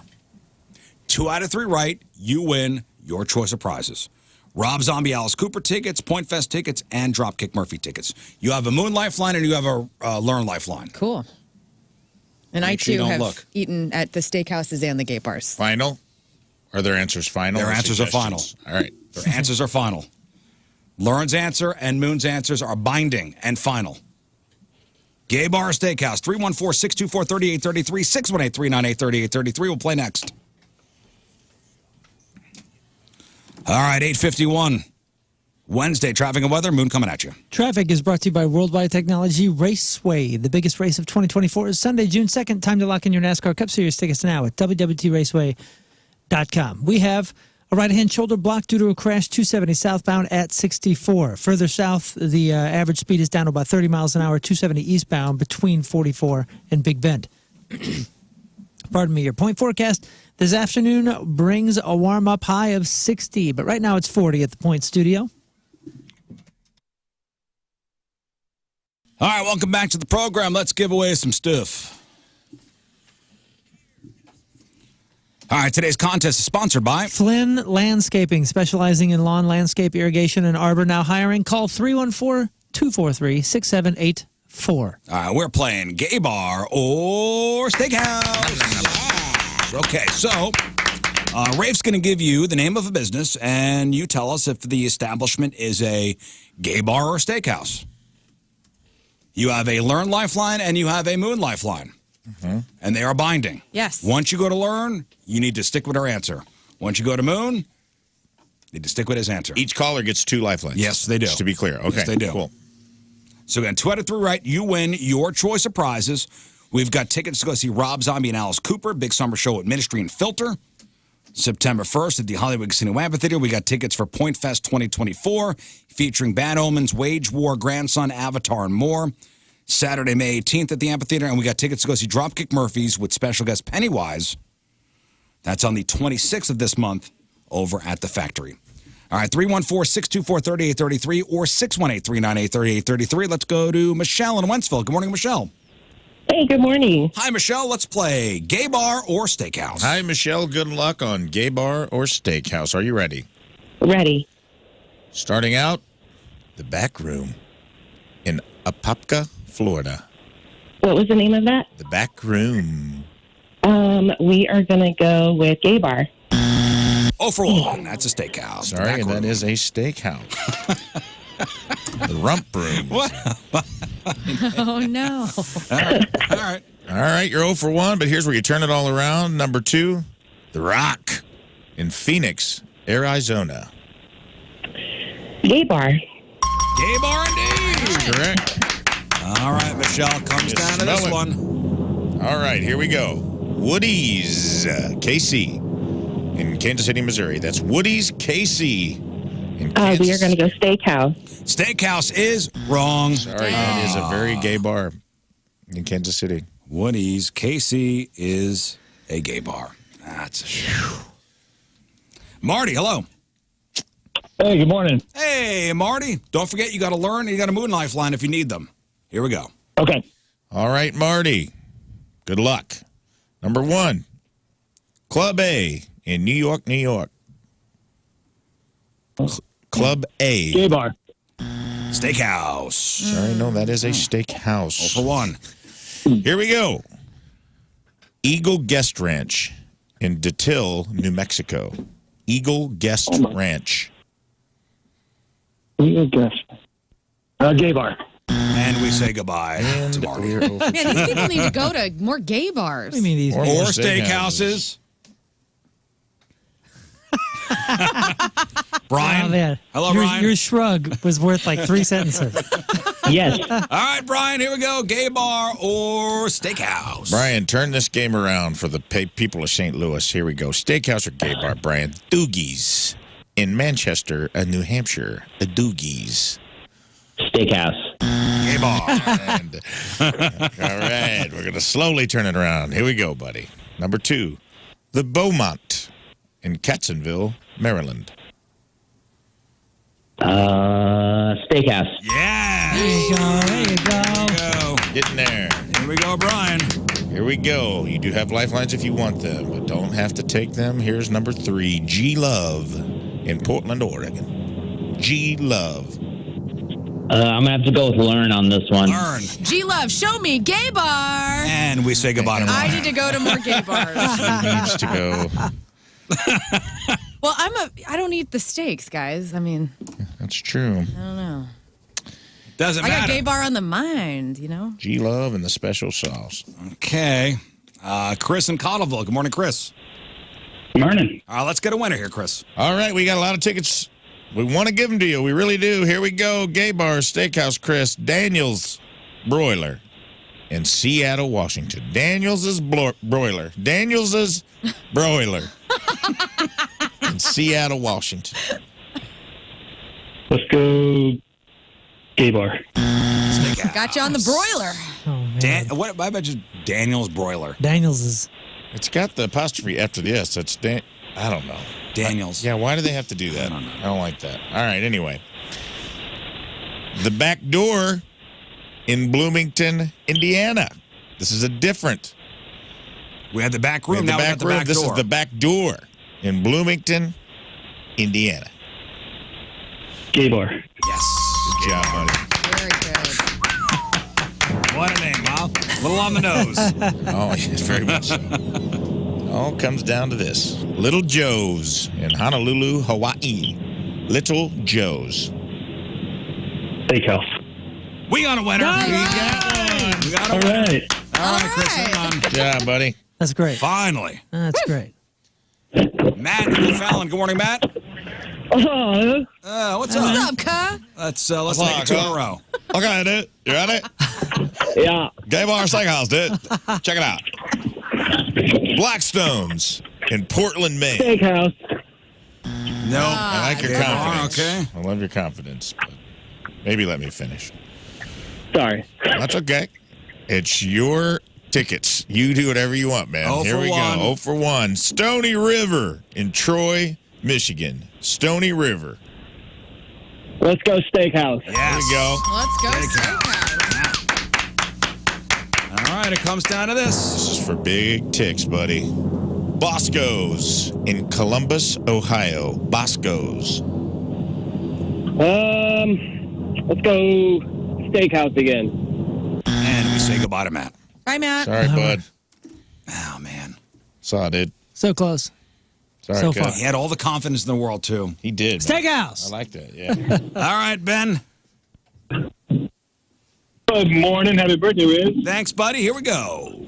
Good luck, Ben. Steakhouse or gay bar, Ben? Mad Myrna's in Anchorage, Alaska. Bad Munas. I'm gonna go gay bar. Mad Myrna's. Okay, Mad Myrna's in Anchorage, Alaska. He said gay bar. Gay bars? Gay bar, yeah? Yeah, you're right. Sticking with gay bar. I just want to make sure we're right. I just want to make sure we're accurate. Yo, Right. when we were in Alaska the very, very first time, we landed. I'll try to tell the story brief. We landed and we were exhausted. And this guy's like, hey, man, I know it's almost midnight, but like in Alaska, we treat our friends to booze and whatever, so we're going to take you out. He took us out to this place. First thing first, people try to fight us, and then they find out we're from out of town. And they're like, oh, okay, never mind. You can sit here, and we're going to buy you booze. So, so everybody just buys you stuff. And then they go, you take them down to the Bush Company? Take them down to Bush Company? And we're like, what? What is that? And he goes, oh, no, I'm going to take them there in a minute. So we get in the van. We're going down there. We see a moose. And then we get pulled over for running a red light. The cop comes up, and he's all gnarly, like, you know, what are you guys doing out here? And then the guy goes, I'm just taking these guys to Bush Company. He goes, oh, really? They're not from here? And he's shining a flashlight, and he goes, I'll escort you down there. Nice. Oh, wow. This dude escorts us down to a place called the Alaska Bush Company. What happened there? It's a huge strip club. Cool. And it is like everybody knows everybody. And they're like, oh, see that gal up there? That's the surgeon in the area's wife. Like, everybody loves her. Say hi to Christy. Hey, Christy! Dude. These gay bars and strip clubs and stuff in Anchorage, it's a different Well, Rafe, next time we're up world. there, we'll go to Mad Myrna's first, then we'll hit up the Alaskan Bush Company. It is a wild, wild place. Like Alaska, don't fool around with nothing. All right, next up for Ben. All right, Ben, how's that momentum feel? Here we go. In between on Honolulu, Hawaii. In between. Ooh. Ooh, in between. I think I'm going to look to Moon for this. Ooh. Oh, man. I was going to say, I have no idea. I've never heard of this one. In between in Honolulu? Yeah. Oh, man. In between. In between. Right. That's the weirdest steakhouse name ever, right? Right. In between. In between what? Honolulu. Man, I'm just going to go with, show me steakhouse. God dang it. Come on, man. In between the sheets. Cheeks. It just felt weird. All right, well, it comes down to this, Ben. All right, Ben. All right. Palmer's in Heartland, Wisconsin. Palmer's. Homers. Palmer's. Ooh. Palmer apostrophe S. Palmer. I got to go steakhouse on that. Show me Steakhouse. Yep. Nice. Sorry I didn't help you. Glad you dug yourself out of my hole. Great job, man. Right on. All right, VJ, you ready to play? Hello, Ted. Hello, Ted. All right, VJ. Jam. BJ, good luck, man. Steakhouse or gay bar.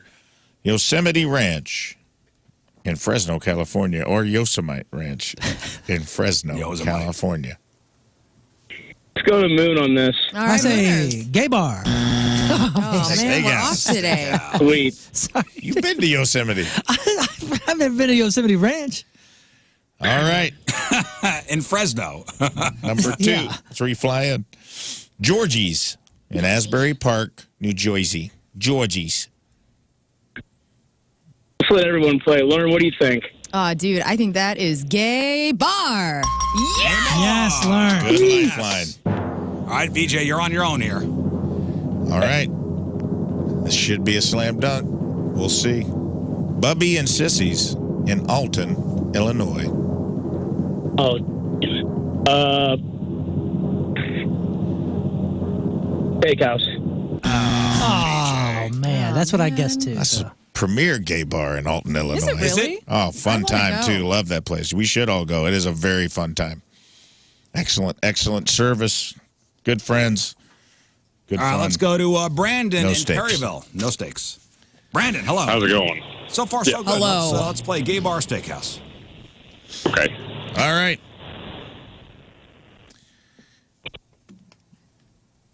Wait a second. Do we have this Hold one up. already? Hold on 1 second.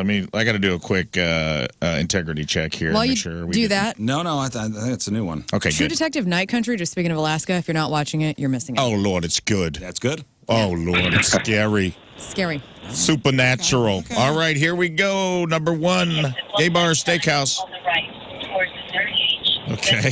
All right, cool. As at the toll booth, the Boiler Room in New York, New York. The Boiler Room in New York, New York. Let's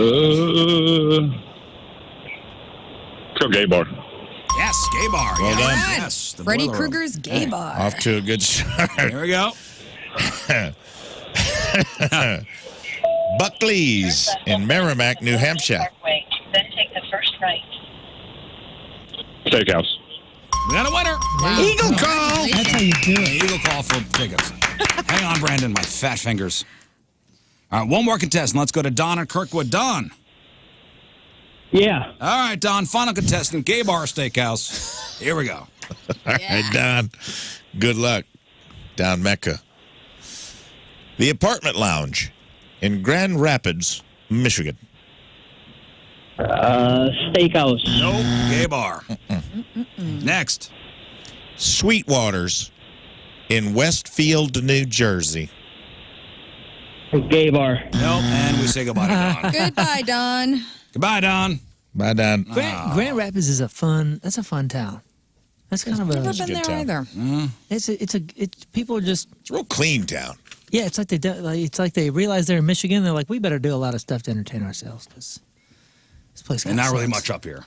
And the weather's garbage in the winter. But it's really pretty, like the winter or the river right there. Like I mean, they just do a lot of events. There's a lot of stuff going on in They Grand do Rapids. it right up there in Grand Rapids. Yeah, man, it's a fun spot. Well, thank you all for playing. Thank you. All right, we'll take a break. Moon's got sports next. It is 9:15. It is Wednesday. Traffic and weather. Moon coming at you. Traffic is brought to you by Worldwide Technology Raceway. The biggest race of 2024 is Sunday, June 2nd. Time to lock in your NASCAR Cup Series tickets now at www.raceway.com. The things that I reported earlier are clear. Awesome. Your point forecast. Afternoon brings a warm-up up to a high of 60, but right now it's 43 at the Point Studio.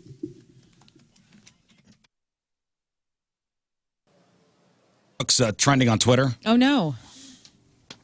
I didn't You say see an old anything. person like that. He's in his 90s. Stop it. We just mentioned Blazing Saddles like 5 minutes ago. Yes, Oh, God. Blazing Saddles came out 50 years ago today. That's why it's That's fine. trending, Yeah, okay? mention the movies. Don't say names. I'm not saying a word. He's okay. But now you said his name. He's okay. He's okay. There aren't many things bigger than the Super Bowl, and that's even before Taylor Swift got in the middle of it. Now, according to a new Gaming Association survey, a record 67.8 million Americans are expected to place some kind of bet on Super Bowl 58. That's 26% of U.S. adults. Oh, man. I bet you won't.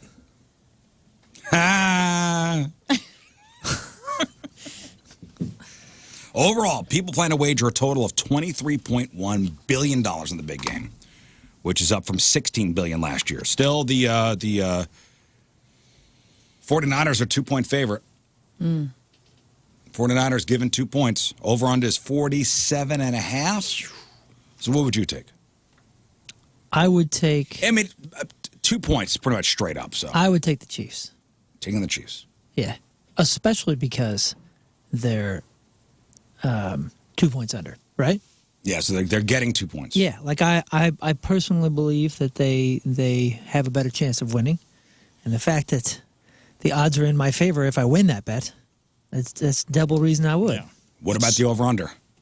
47.5. Taking the over, the under. Well, I take the under. it's tough because Chiefs aren't the scoring machines they were. The defense is good. They could hold San Francisco. It could be a 25-20. Ooh, man. It's tough. It's right on the cusp. The computer, model that they did for it had 27-22. Did they do score. Was the Madden simulation? They do the Madden simulation? I didn't see the Madden one. I just saw some sort of. And it was 31-21 San Francisco, and they said the Madden simulation has gotten it right. Take the over. I'm still taking the under because both defenses healthy have been pretty freaking impressive in the last couple. Well, I'm going to put my kids' college fund on whatever Lern says. So Lern, I'm taking the over. The over for the Chiefs. Well, just straight up. Over under is just the score of the game. Score. Yeah, cool. All right, one of the kids, $18,000 down the drain. Well, the crazy one of thing the is, kids may not be going to college. The crazy thing is, you have one team that's like traditionally, and Rafe, correct me if I'm wrong here, but like these last couple games and even the last couple seasons, like the Chiefs score a ton in the beginning, and then if they don't score enough to hold out, they end up losing games, right? And then the 49ers, of course, last week had a comeback. So they're like, you got the early scorers and the late against the late scorers. So it could be really wild or just a battle of defense. Well, listen, we'll see on Sunday. Now, as I mentioned, $23.1 billion will be bet on the big game, and that's like, 46% of gamblers will make wagers online. 36% just put some money up casually with friends. I'm going to do it with my family, probably. 24% participate in office pools like those squares competitions. 14% will go through an actual bookie. 11% of people will place bets at a physical sports book. For the record, bettors are nearly split on the outcome. 47% plan on betting on the Chiefs, and 44% plan on betting on the 49ers.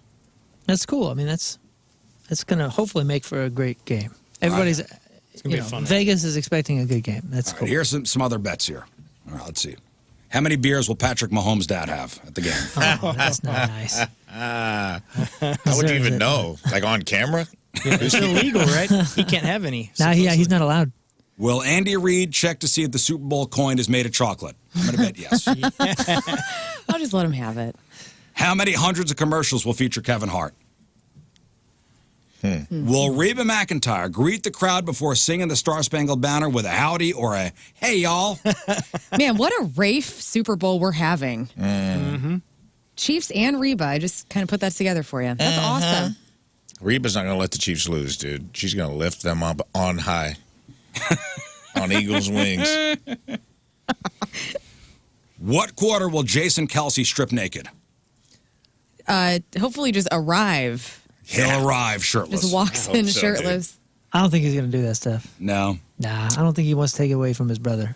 Super Bowl is different than the Bills championship match. I hope he does. That's all. That's cool. I think people are expecting it now. The love he has for his bro is so sweet. I mean, if he got that hyped at an AFC championship game, his brother's in the Super Bowl. That's big time. That's super hyphy.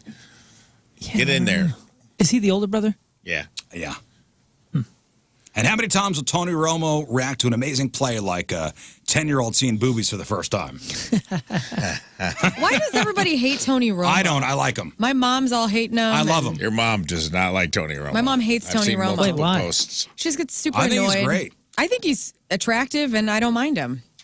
I don't care. I think he's a good color commentator. Yeah, I'm just listening to people talk about football. I don't really care. I don't know. Mom texts. I don't know why you hate him. I like the way he breaks it down. I like the way he She says he's a homer. Which I get. Fine, but he's doing a good enough job. Who cares? I like the way he telegraphs the plays, too. Like, this is going to be a... Come on, Jill. You're a lover, not a hater. I think my mom just misses yelling about Stan Kroenke, so she just wants to yell about something. Yeah. Romo, there's people that...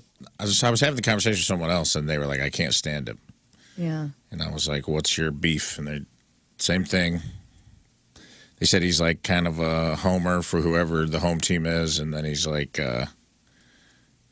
I kind of like that it feels like he's one comment away from getting fired at all times. You know what I mean? He's a little from the hip up there. He said a couple things where I'm like, oh, man. Whoa, buddy. Tony, turn it down a notch, brother. He is good at calling. He'll tell you, like, oh, they're going to run a I formation, V shred, double hook, no look right here. That's what I would do, and then that's the play. And I'm like, that's kind of cool when someone's like, basically. Inside baseball. Yeah, he's got a good football IQ, but he gets on my nerves sometimes too. But. Yeah, take the good with the bad, I guess, right? Yeah, I like him. He's making a ton of money doing it. I like Jim Nantz too. I think that's a good booth team. Yeah. Which one is Jim Nance? Is he the one that kind of looks like I think it's the Tim. Harvey guy from it's TMZ? One of them guys looks like that dude from Harvey TMZ. Levin? Yeah. Does Jim The Nance old look tan like guy from TMZ? Do you know who I'm talking about? Harvey Levin, the head guy. Yeah. But, you know, if you put down the Does Stanley, he? if you put down the Stanley Jim Nance. coffee cup, isn't it? I mean, is that? Oh, the guy? yeah. Jim Nance and Harvey, they do look similar. Oh no, man, maybe that's not who I'm thinking of. Hang on, I'm looking at Jim Nance. Jim Nance is a handsome guy. Okay, yeah, no, he looks like just all American. This is like Jim Nance is all American. If AI had to create sportscaster, AI, give me a visual representation of who would be calling NFL games. Yeah, Jim Nance's Jim face Nance would been pop doing it up in forever. AI. I think Jim Nance looks like who's the dude from Arrested Development? That's in Jason Bateman. The other guy, Will Arnett? Job, who plays Will Arnett. yeah, Will. I think he kind of looks like Will Arnett's older brother. Yeah, I can see that. That's Will Arnett's That's uncle, awesome. Jim Nance. All right, here's sports. All right, Moon, what do you got? Okay, sports is brought to you by DraftKings at Casino Queen. Play, stay, dine at DraftKings at Casino Queen. San Francisco 49ers quarterback Brock Purdy is easily the best value in the NFL. The dude was 262nd and the final pick of the 2022 NFL Draft, and now he's Mr. starting the Irrelevant. Super Bowl. Now, his rookie contract, which he's still on, has his salary at what do you think? What is his salary? Brock Purdy? It's Brock nothing. Purdy's salary is Probably like $1 million a year. Is there NFL less. with a rookie? Isn't it like $450,000? it's $850,000. Oh, okay. To put that in perspective, check this out. There are 20 starting QBs that made his salary before the first game of the season was even over. Yeah. And 19 of them are not in the Super Bowl. Well, this he year. set It's himself. common, though. He set himself up pretty good. Yeah, he gonna get a contract. It's Kurt, for yeah, the- it's, for the it's, ne- his it's next Kurt deal. Warner all over again. Yeah. Hey, breaking news. My mom says Tony Romo flip-flops all over the place. 1 minute he's saying the one team is great. They're going to win the game. The next minute he says the other team is flip-flops. He's a homer, that scratchy, annoying voice. Cannot stand. Seriously, he See? screws up so many things. Can't believe those guys think he's great. Yep. Is it because Wow. Jill, I was know. listening. Is it because he's Italian? I don't know Probably. anything. I don't know anything, Jill. My mom's Irish. I don't know. I'm just telling you, man. It's all I'm hot- peace and I'm hot love. and- Peace and I'm hot love, and cold on it. sister. I like him, and I don't care what Jill I don't thinks. even know Jill who you're says talking I'm about. going with. I knew she said he was a homer. I remember. I'm a Romo lover. Yeah. I'm out and I'm proud. Hey, so get this. Homer? Hey, no Romo. Anyway, Lamar Jackson of the Ravens made Brock's entire salary in 11 minutes into game one, thanks to his $80 million salary. Man. It took Mahomes 16 minutes. He made $59.4 million this year. And Daniel Jones of the New York Giants, who was having a pretty bad season that got cut short of injury, did it in 19 minutes. that's a travesty. Yeah, another 8 QBs made Brock's salary in 1 to 10 games, including Jordan Love of the Packers, Tagovailoa of the Dolphins, and Baker Mayfield. The Cardinals signed right-handed reliever Keenan Middleton. Middleton signed a 1-year contract Saturday to join the Cardinals, and the deal also includes club options for Well, guys, we've just 2025. punched our ticket to the World Series. That's right. Here we come. Definitely did. The 1-year deal will pay Middleton $6 million and a total of $11 million if the Cardinals exercise the option next year. Turns out veteran pitcher Clayton Kershaw is not retiring, and he re-signed with the Dodgers. According to sources, the agreement took place Tuesday. Kershaw, who is 35, has spent his entire 16-year MLB career with the Dodgers. The team has yet to announce the agreement. It's pending a physical. He underwent an off-season shoulder surgery, isn't expected to return to the mound until later in the 24 season. If he does come back, he'll join a rotation that includes Tyler Glasnow and Yamamoto. I like how they said he might retire, but last year he had, 13 wins and a super low ERA. Almost got a Cy Young again. The dude's amazing. Yeah, he really is. It seems plenty of Kansas City Chiefs fans are at least trying to get to Vegas as the Super Bowl approaches. Airbnb has said that the searches for rentals in the Sin City are now up 65%, and almost all of them are from Kansas City. Wow. Airbnb said the amount of searches from Kansas City outnumbered San Francisco 3-1. We'll see if Chiefs Nations will be dominant as far as the fan base So goes. the KC contingent. Yeah, I wonder. I mean, it's red, right? It might be kind of hard to tell at a distance. How far? Red versus red. What's the distance driving-wise between San Francisco and Vegas? Oh, that's a long drive. Hella It's a long distance. drive, right? Hella distance. Oh, Hella it's hella? distance? I'm looking it up. I thought it was 15? Mondo. I'm going to say more than you initially think. About 9 hours. Oh, no. Gagoo. Oh, that's actually less Not than as I bad thought. as I thought. I thought you'd have to. That's just under hella. I apologize. That Yeah, was Just assuming if you live in... Anything over I just think 10. it's because everyone in San Francisco is so rich, they're just staying at the Ritz-Carlton. Yeah, All the KC people are like, let's split an Airbnb, guys. Yeah. 20 of us. Let's get a In a 2-bedroom. 3-bedroom. Yeah, exactly. The Royals announced that they signed Bobby Witt Jr. to the largest contract in franchise history. This deal is worth $288.8 million over 11 years. The shortstop with power and speed on the base paths, Witt is one of the best young players in baseball, and the contract keeps him with the Royals through his prime on a lucrative deal. It arrives a year after Witt would have become arbitration eligible in the 2024 season. Let's see. So a year after last year's Chiefs-Eagles complaining about the surface at the Super Bowl 57 field, the NFL has a whole new set of complaints on their hands because the 49ers organization is crying about the surface at UNLV. Their practice field is too soft. Oh, man. Too soft. Too Want it hard. I saw something like they asked to use the Chiefs' practice field, and they said, nah. Yeah. Yeah, no. And everyone tried to make them the bad guy. Like, nah, use yours. We both got one. Just why? The 49ers are seeking potential alternative practice sites. The head coach said that they do intend to stick with this practice site if they don't move us. The surface is improving day by day, yes. Don't forget the Chiefs are considered the home team for the Super Bowl. And there was a whole bunch of stuff that Goodell was saying, like, hey, man, we got 23 experts out there. We had a union out there. All of them say this is a very playable surface. Quit your crying. Stop crying. He didn't say that, but maybe he did. I'm Moon, and that's your sports because doing the bull dance, feeling the flow. Quit your crying. Quit your crying. You know, speaking of experts, we brought up Brock Purdy earlier, and one thing I will say about him, did you guys see when Cam Newton tried to roast him? And Cam Newton said he was the 10th best player on the team, and everybody's making a big deal out of Brock Purdy. He's the 10th best player on San Francisco 49ers, and then when he responded, he's like, he may be right. He's like, I may be the 10th best player. Here's another stat. There's 90 quarterbacks in the National Football League, and Cam Newton ain't one of them. Oh, damn. I was like, damn. That's kind of ice cold for a young guy. That's pretty savage. Who said Brock that? Purdy Brock said Purdy. that. Oh, That's yeah. nice. Good. And I was like, all right, I kind of respect that. Like, he clapped back in his own way, and I thought that was kind of cool. Good. Yeah, I kind of like that he's like super quiet and under the radar. I hope he loses just horribly on Me Sunday. too. But at the I hope he same gets time, like, destroyed. I really Good game love and him. sportsmanship. I think I really like that guy. Me too. And I read some article this morning too from his center, forgot his name, but they were saying like, hey, how is this guy on the field? And they said, dude, he's like super like, exactly how you see him in the media in real life out here. But on the field, he is very precise. He's extremely demanding about like the formations and everything, and that's what they needed. They said in the beginning of the season, hey man, we need somebody to literally run this team on the field. Are you going to be that guy? And he said, I'll step up and be that guy. And apparently that's exactly what he is. Meticulous, intense, very focused, awesome. So happy for the guy. That's awesome. Okay. Just a couple stories before we hit the final break of the morning. Who likes candy with nuts? No. Sometimes. Yeah. It's not candy if it has nuts. It depends on, what the nuts are. I like peanut M&Ms. Yeah. Almond Joy any day, baby. Yeah, you're right. Yeah. Well, if you like candy with nuts, you're going to love Snickers? this product because Reese's brought back their pink peanut butter hearts for Valentine's Day. Oh, no. And all over social media right now because people are realizing they look like something else when viewed at the right angle. Yeah, they look like a ball sack. Yep. Upside down heart. I just saw this balls. real quickly. I thought it was a joke It's accurate. post. Nope, if you flip them upside down, This it is looks real. like... What's it called? They're Got a lot even of love in kind my of balls. like, I don't know, like the pink is a little Reese's like, pink. it's kind of like Caucasian pink. Hey. So it's a whole thing down there. You flip them upside down, they bear a striking resemblance to a part of the male anatomy. And once you see it, you cannot unsee it.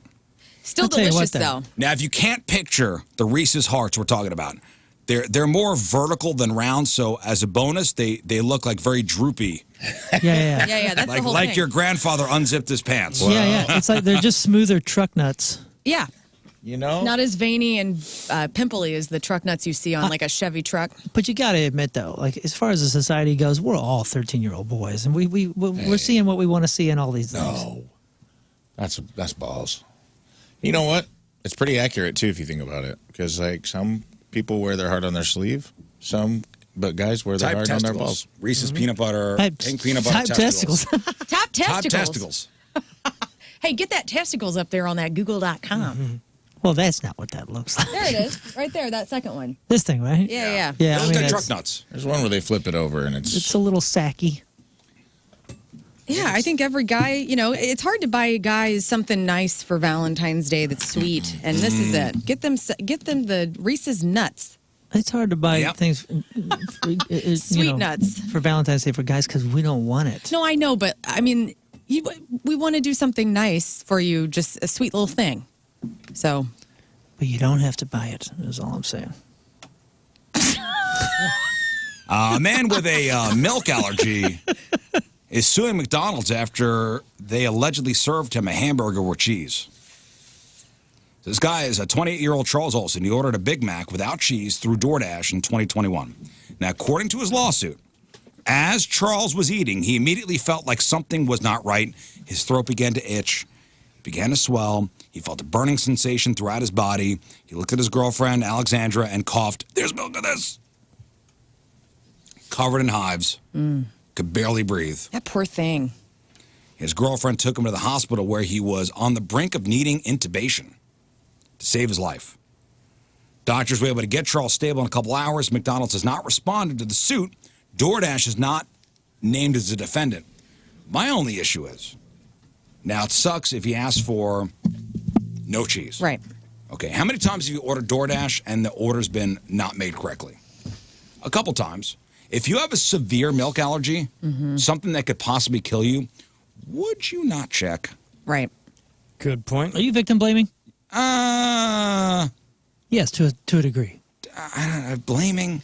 Like, this is cheese. This is a slice of cheese on a sandwich. Yeah. It's prominent. I understand that if you can't check on a ingredient level that's smaller, like if there's dairy in that. Right. Yeah. But, yeah. Did you cheese see slice. McDonald's? see the cheese. They do have a comment, and it said, "Oh, that wasn't the cheese that caused that. It was just our burger." So I guess it's just the burger in general does that. I had to people. McDonald's yesterday, guys. Third Filet-O-Fish of 2020. All right. Good for you. Well, I gave you that gift card. Wow. Yeah, thank you. Yeah. Me too. How are you still riding the gift card I'm high? still riding the gift card. That's high. awesome. You guys are the best. 3 visits. Man, I'll tell you what. If you're allergic to cheese, Are we heroes? We are. I think so. Thank you. Yeah, if you're allergic to cheese, I mean, I'm checking everything. Of course. Cheese, right? If you're this allergic. 'Cause, I mean, you live on Earth. You live in America. Everybody's trying to throw cheese on everything for good reason. Well, not to mention, you're putting your life Yeah, it sucks. in the hands of Yeah. who knows? I feel bad for people with peanut allergies and Yeah, me too. I mean, It seems like a lot of work. they just want to relax and have a good meal, and they got to And not worry about dying. I know that sucks. That's what I'm saying, but it's a simple, Bun lift. fold up. Yeah, bun, fold up. No cheese, good to go. Right. Now, a Big Mac, you got to do 2 folds up. Yes, Is that what it was? I don't know. but there's 2 patties with 2 2 slices of patties, 2 cheese. slices of cheese. You just want to make sure I wouldn't leave anything up to chance. Yeah, same. If it's going to kill me. Listen, I don't know what's going to happen with this lawsuit. Maybe they'll settle, but Yeah. Well, I mean, it just goes to show everybody should be we should all be more deliberate about what we are putting in our bodies. sure. Yeah. I'm not. Yeah. Gut helps I'll leave it everything. there. Yeah. All right, one final break. We'll come back and wrap her up. Donnie Fandango is next. Today's wrap-up is sponsored by Jack in the Box Jack Wraps. A little bit of healthy, a little bit of indulgence, only at Jack. what is today's podcast titled? From Ballin to Bawlin. Nice. Let's see, it's spelled Ballin to Bawlin. Yeah, spelled differently. Yeah, I get it. Yeah. All right, what do you got coming up? Can you feel the punk tonight? We just had a couple emails come over asking about tickets, and if they got tickets for their kids on the floor, they're going to be able to see the stage. Oh, totally. First of all, the pageant is a perfect place for that. You can see from anywhere, being whatever height. But that early show, that 3 p.m. show, is majority families, so a ton of kids. So they're not going to have to see over, a bunch of 6'5" adults or any of that kind of stuff. So, can you feel the punk tonight? Tickets available now on the pageant's website, on the Points website, 3 p.m. and 8 p.m. May 11th at the pageant. Learn. I got nothing. All right, Rafe. I have less than her. All right, Scott. I have one thing more than them. That was it. Okay, Cool. great. Tomorrow, Freak of the Week. 3 brand new ads for you, and that's it. So we will see you tomorrow. We leave you with a selection from our Teamers Member of the Day, brought to you by Hot Shot, St. Louis home for Blues hockey. Josh Rainey from Belleville is our Teamers Member of the Day. Josh. See you tomorrow.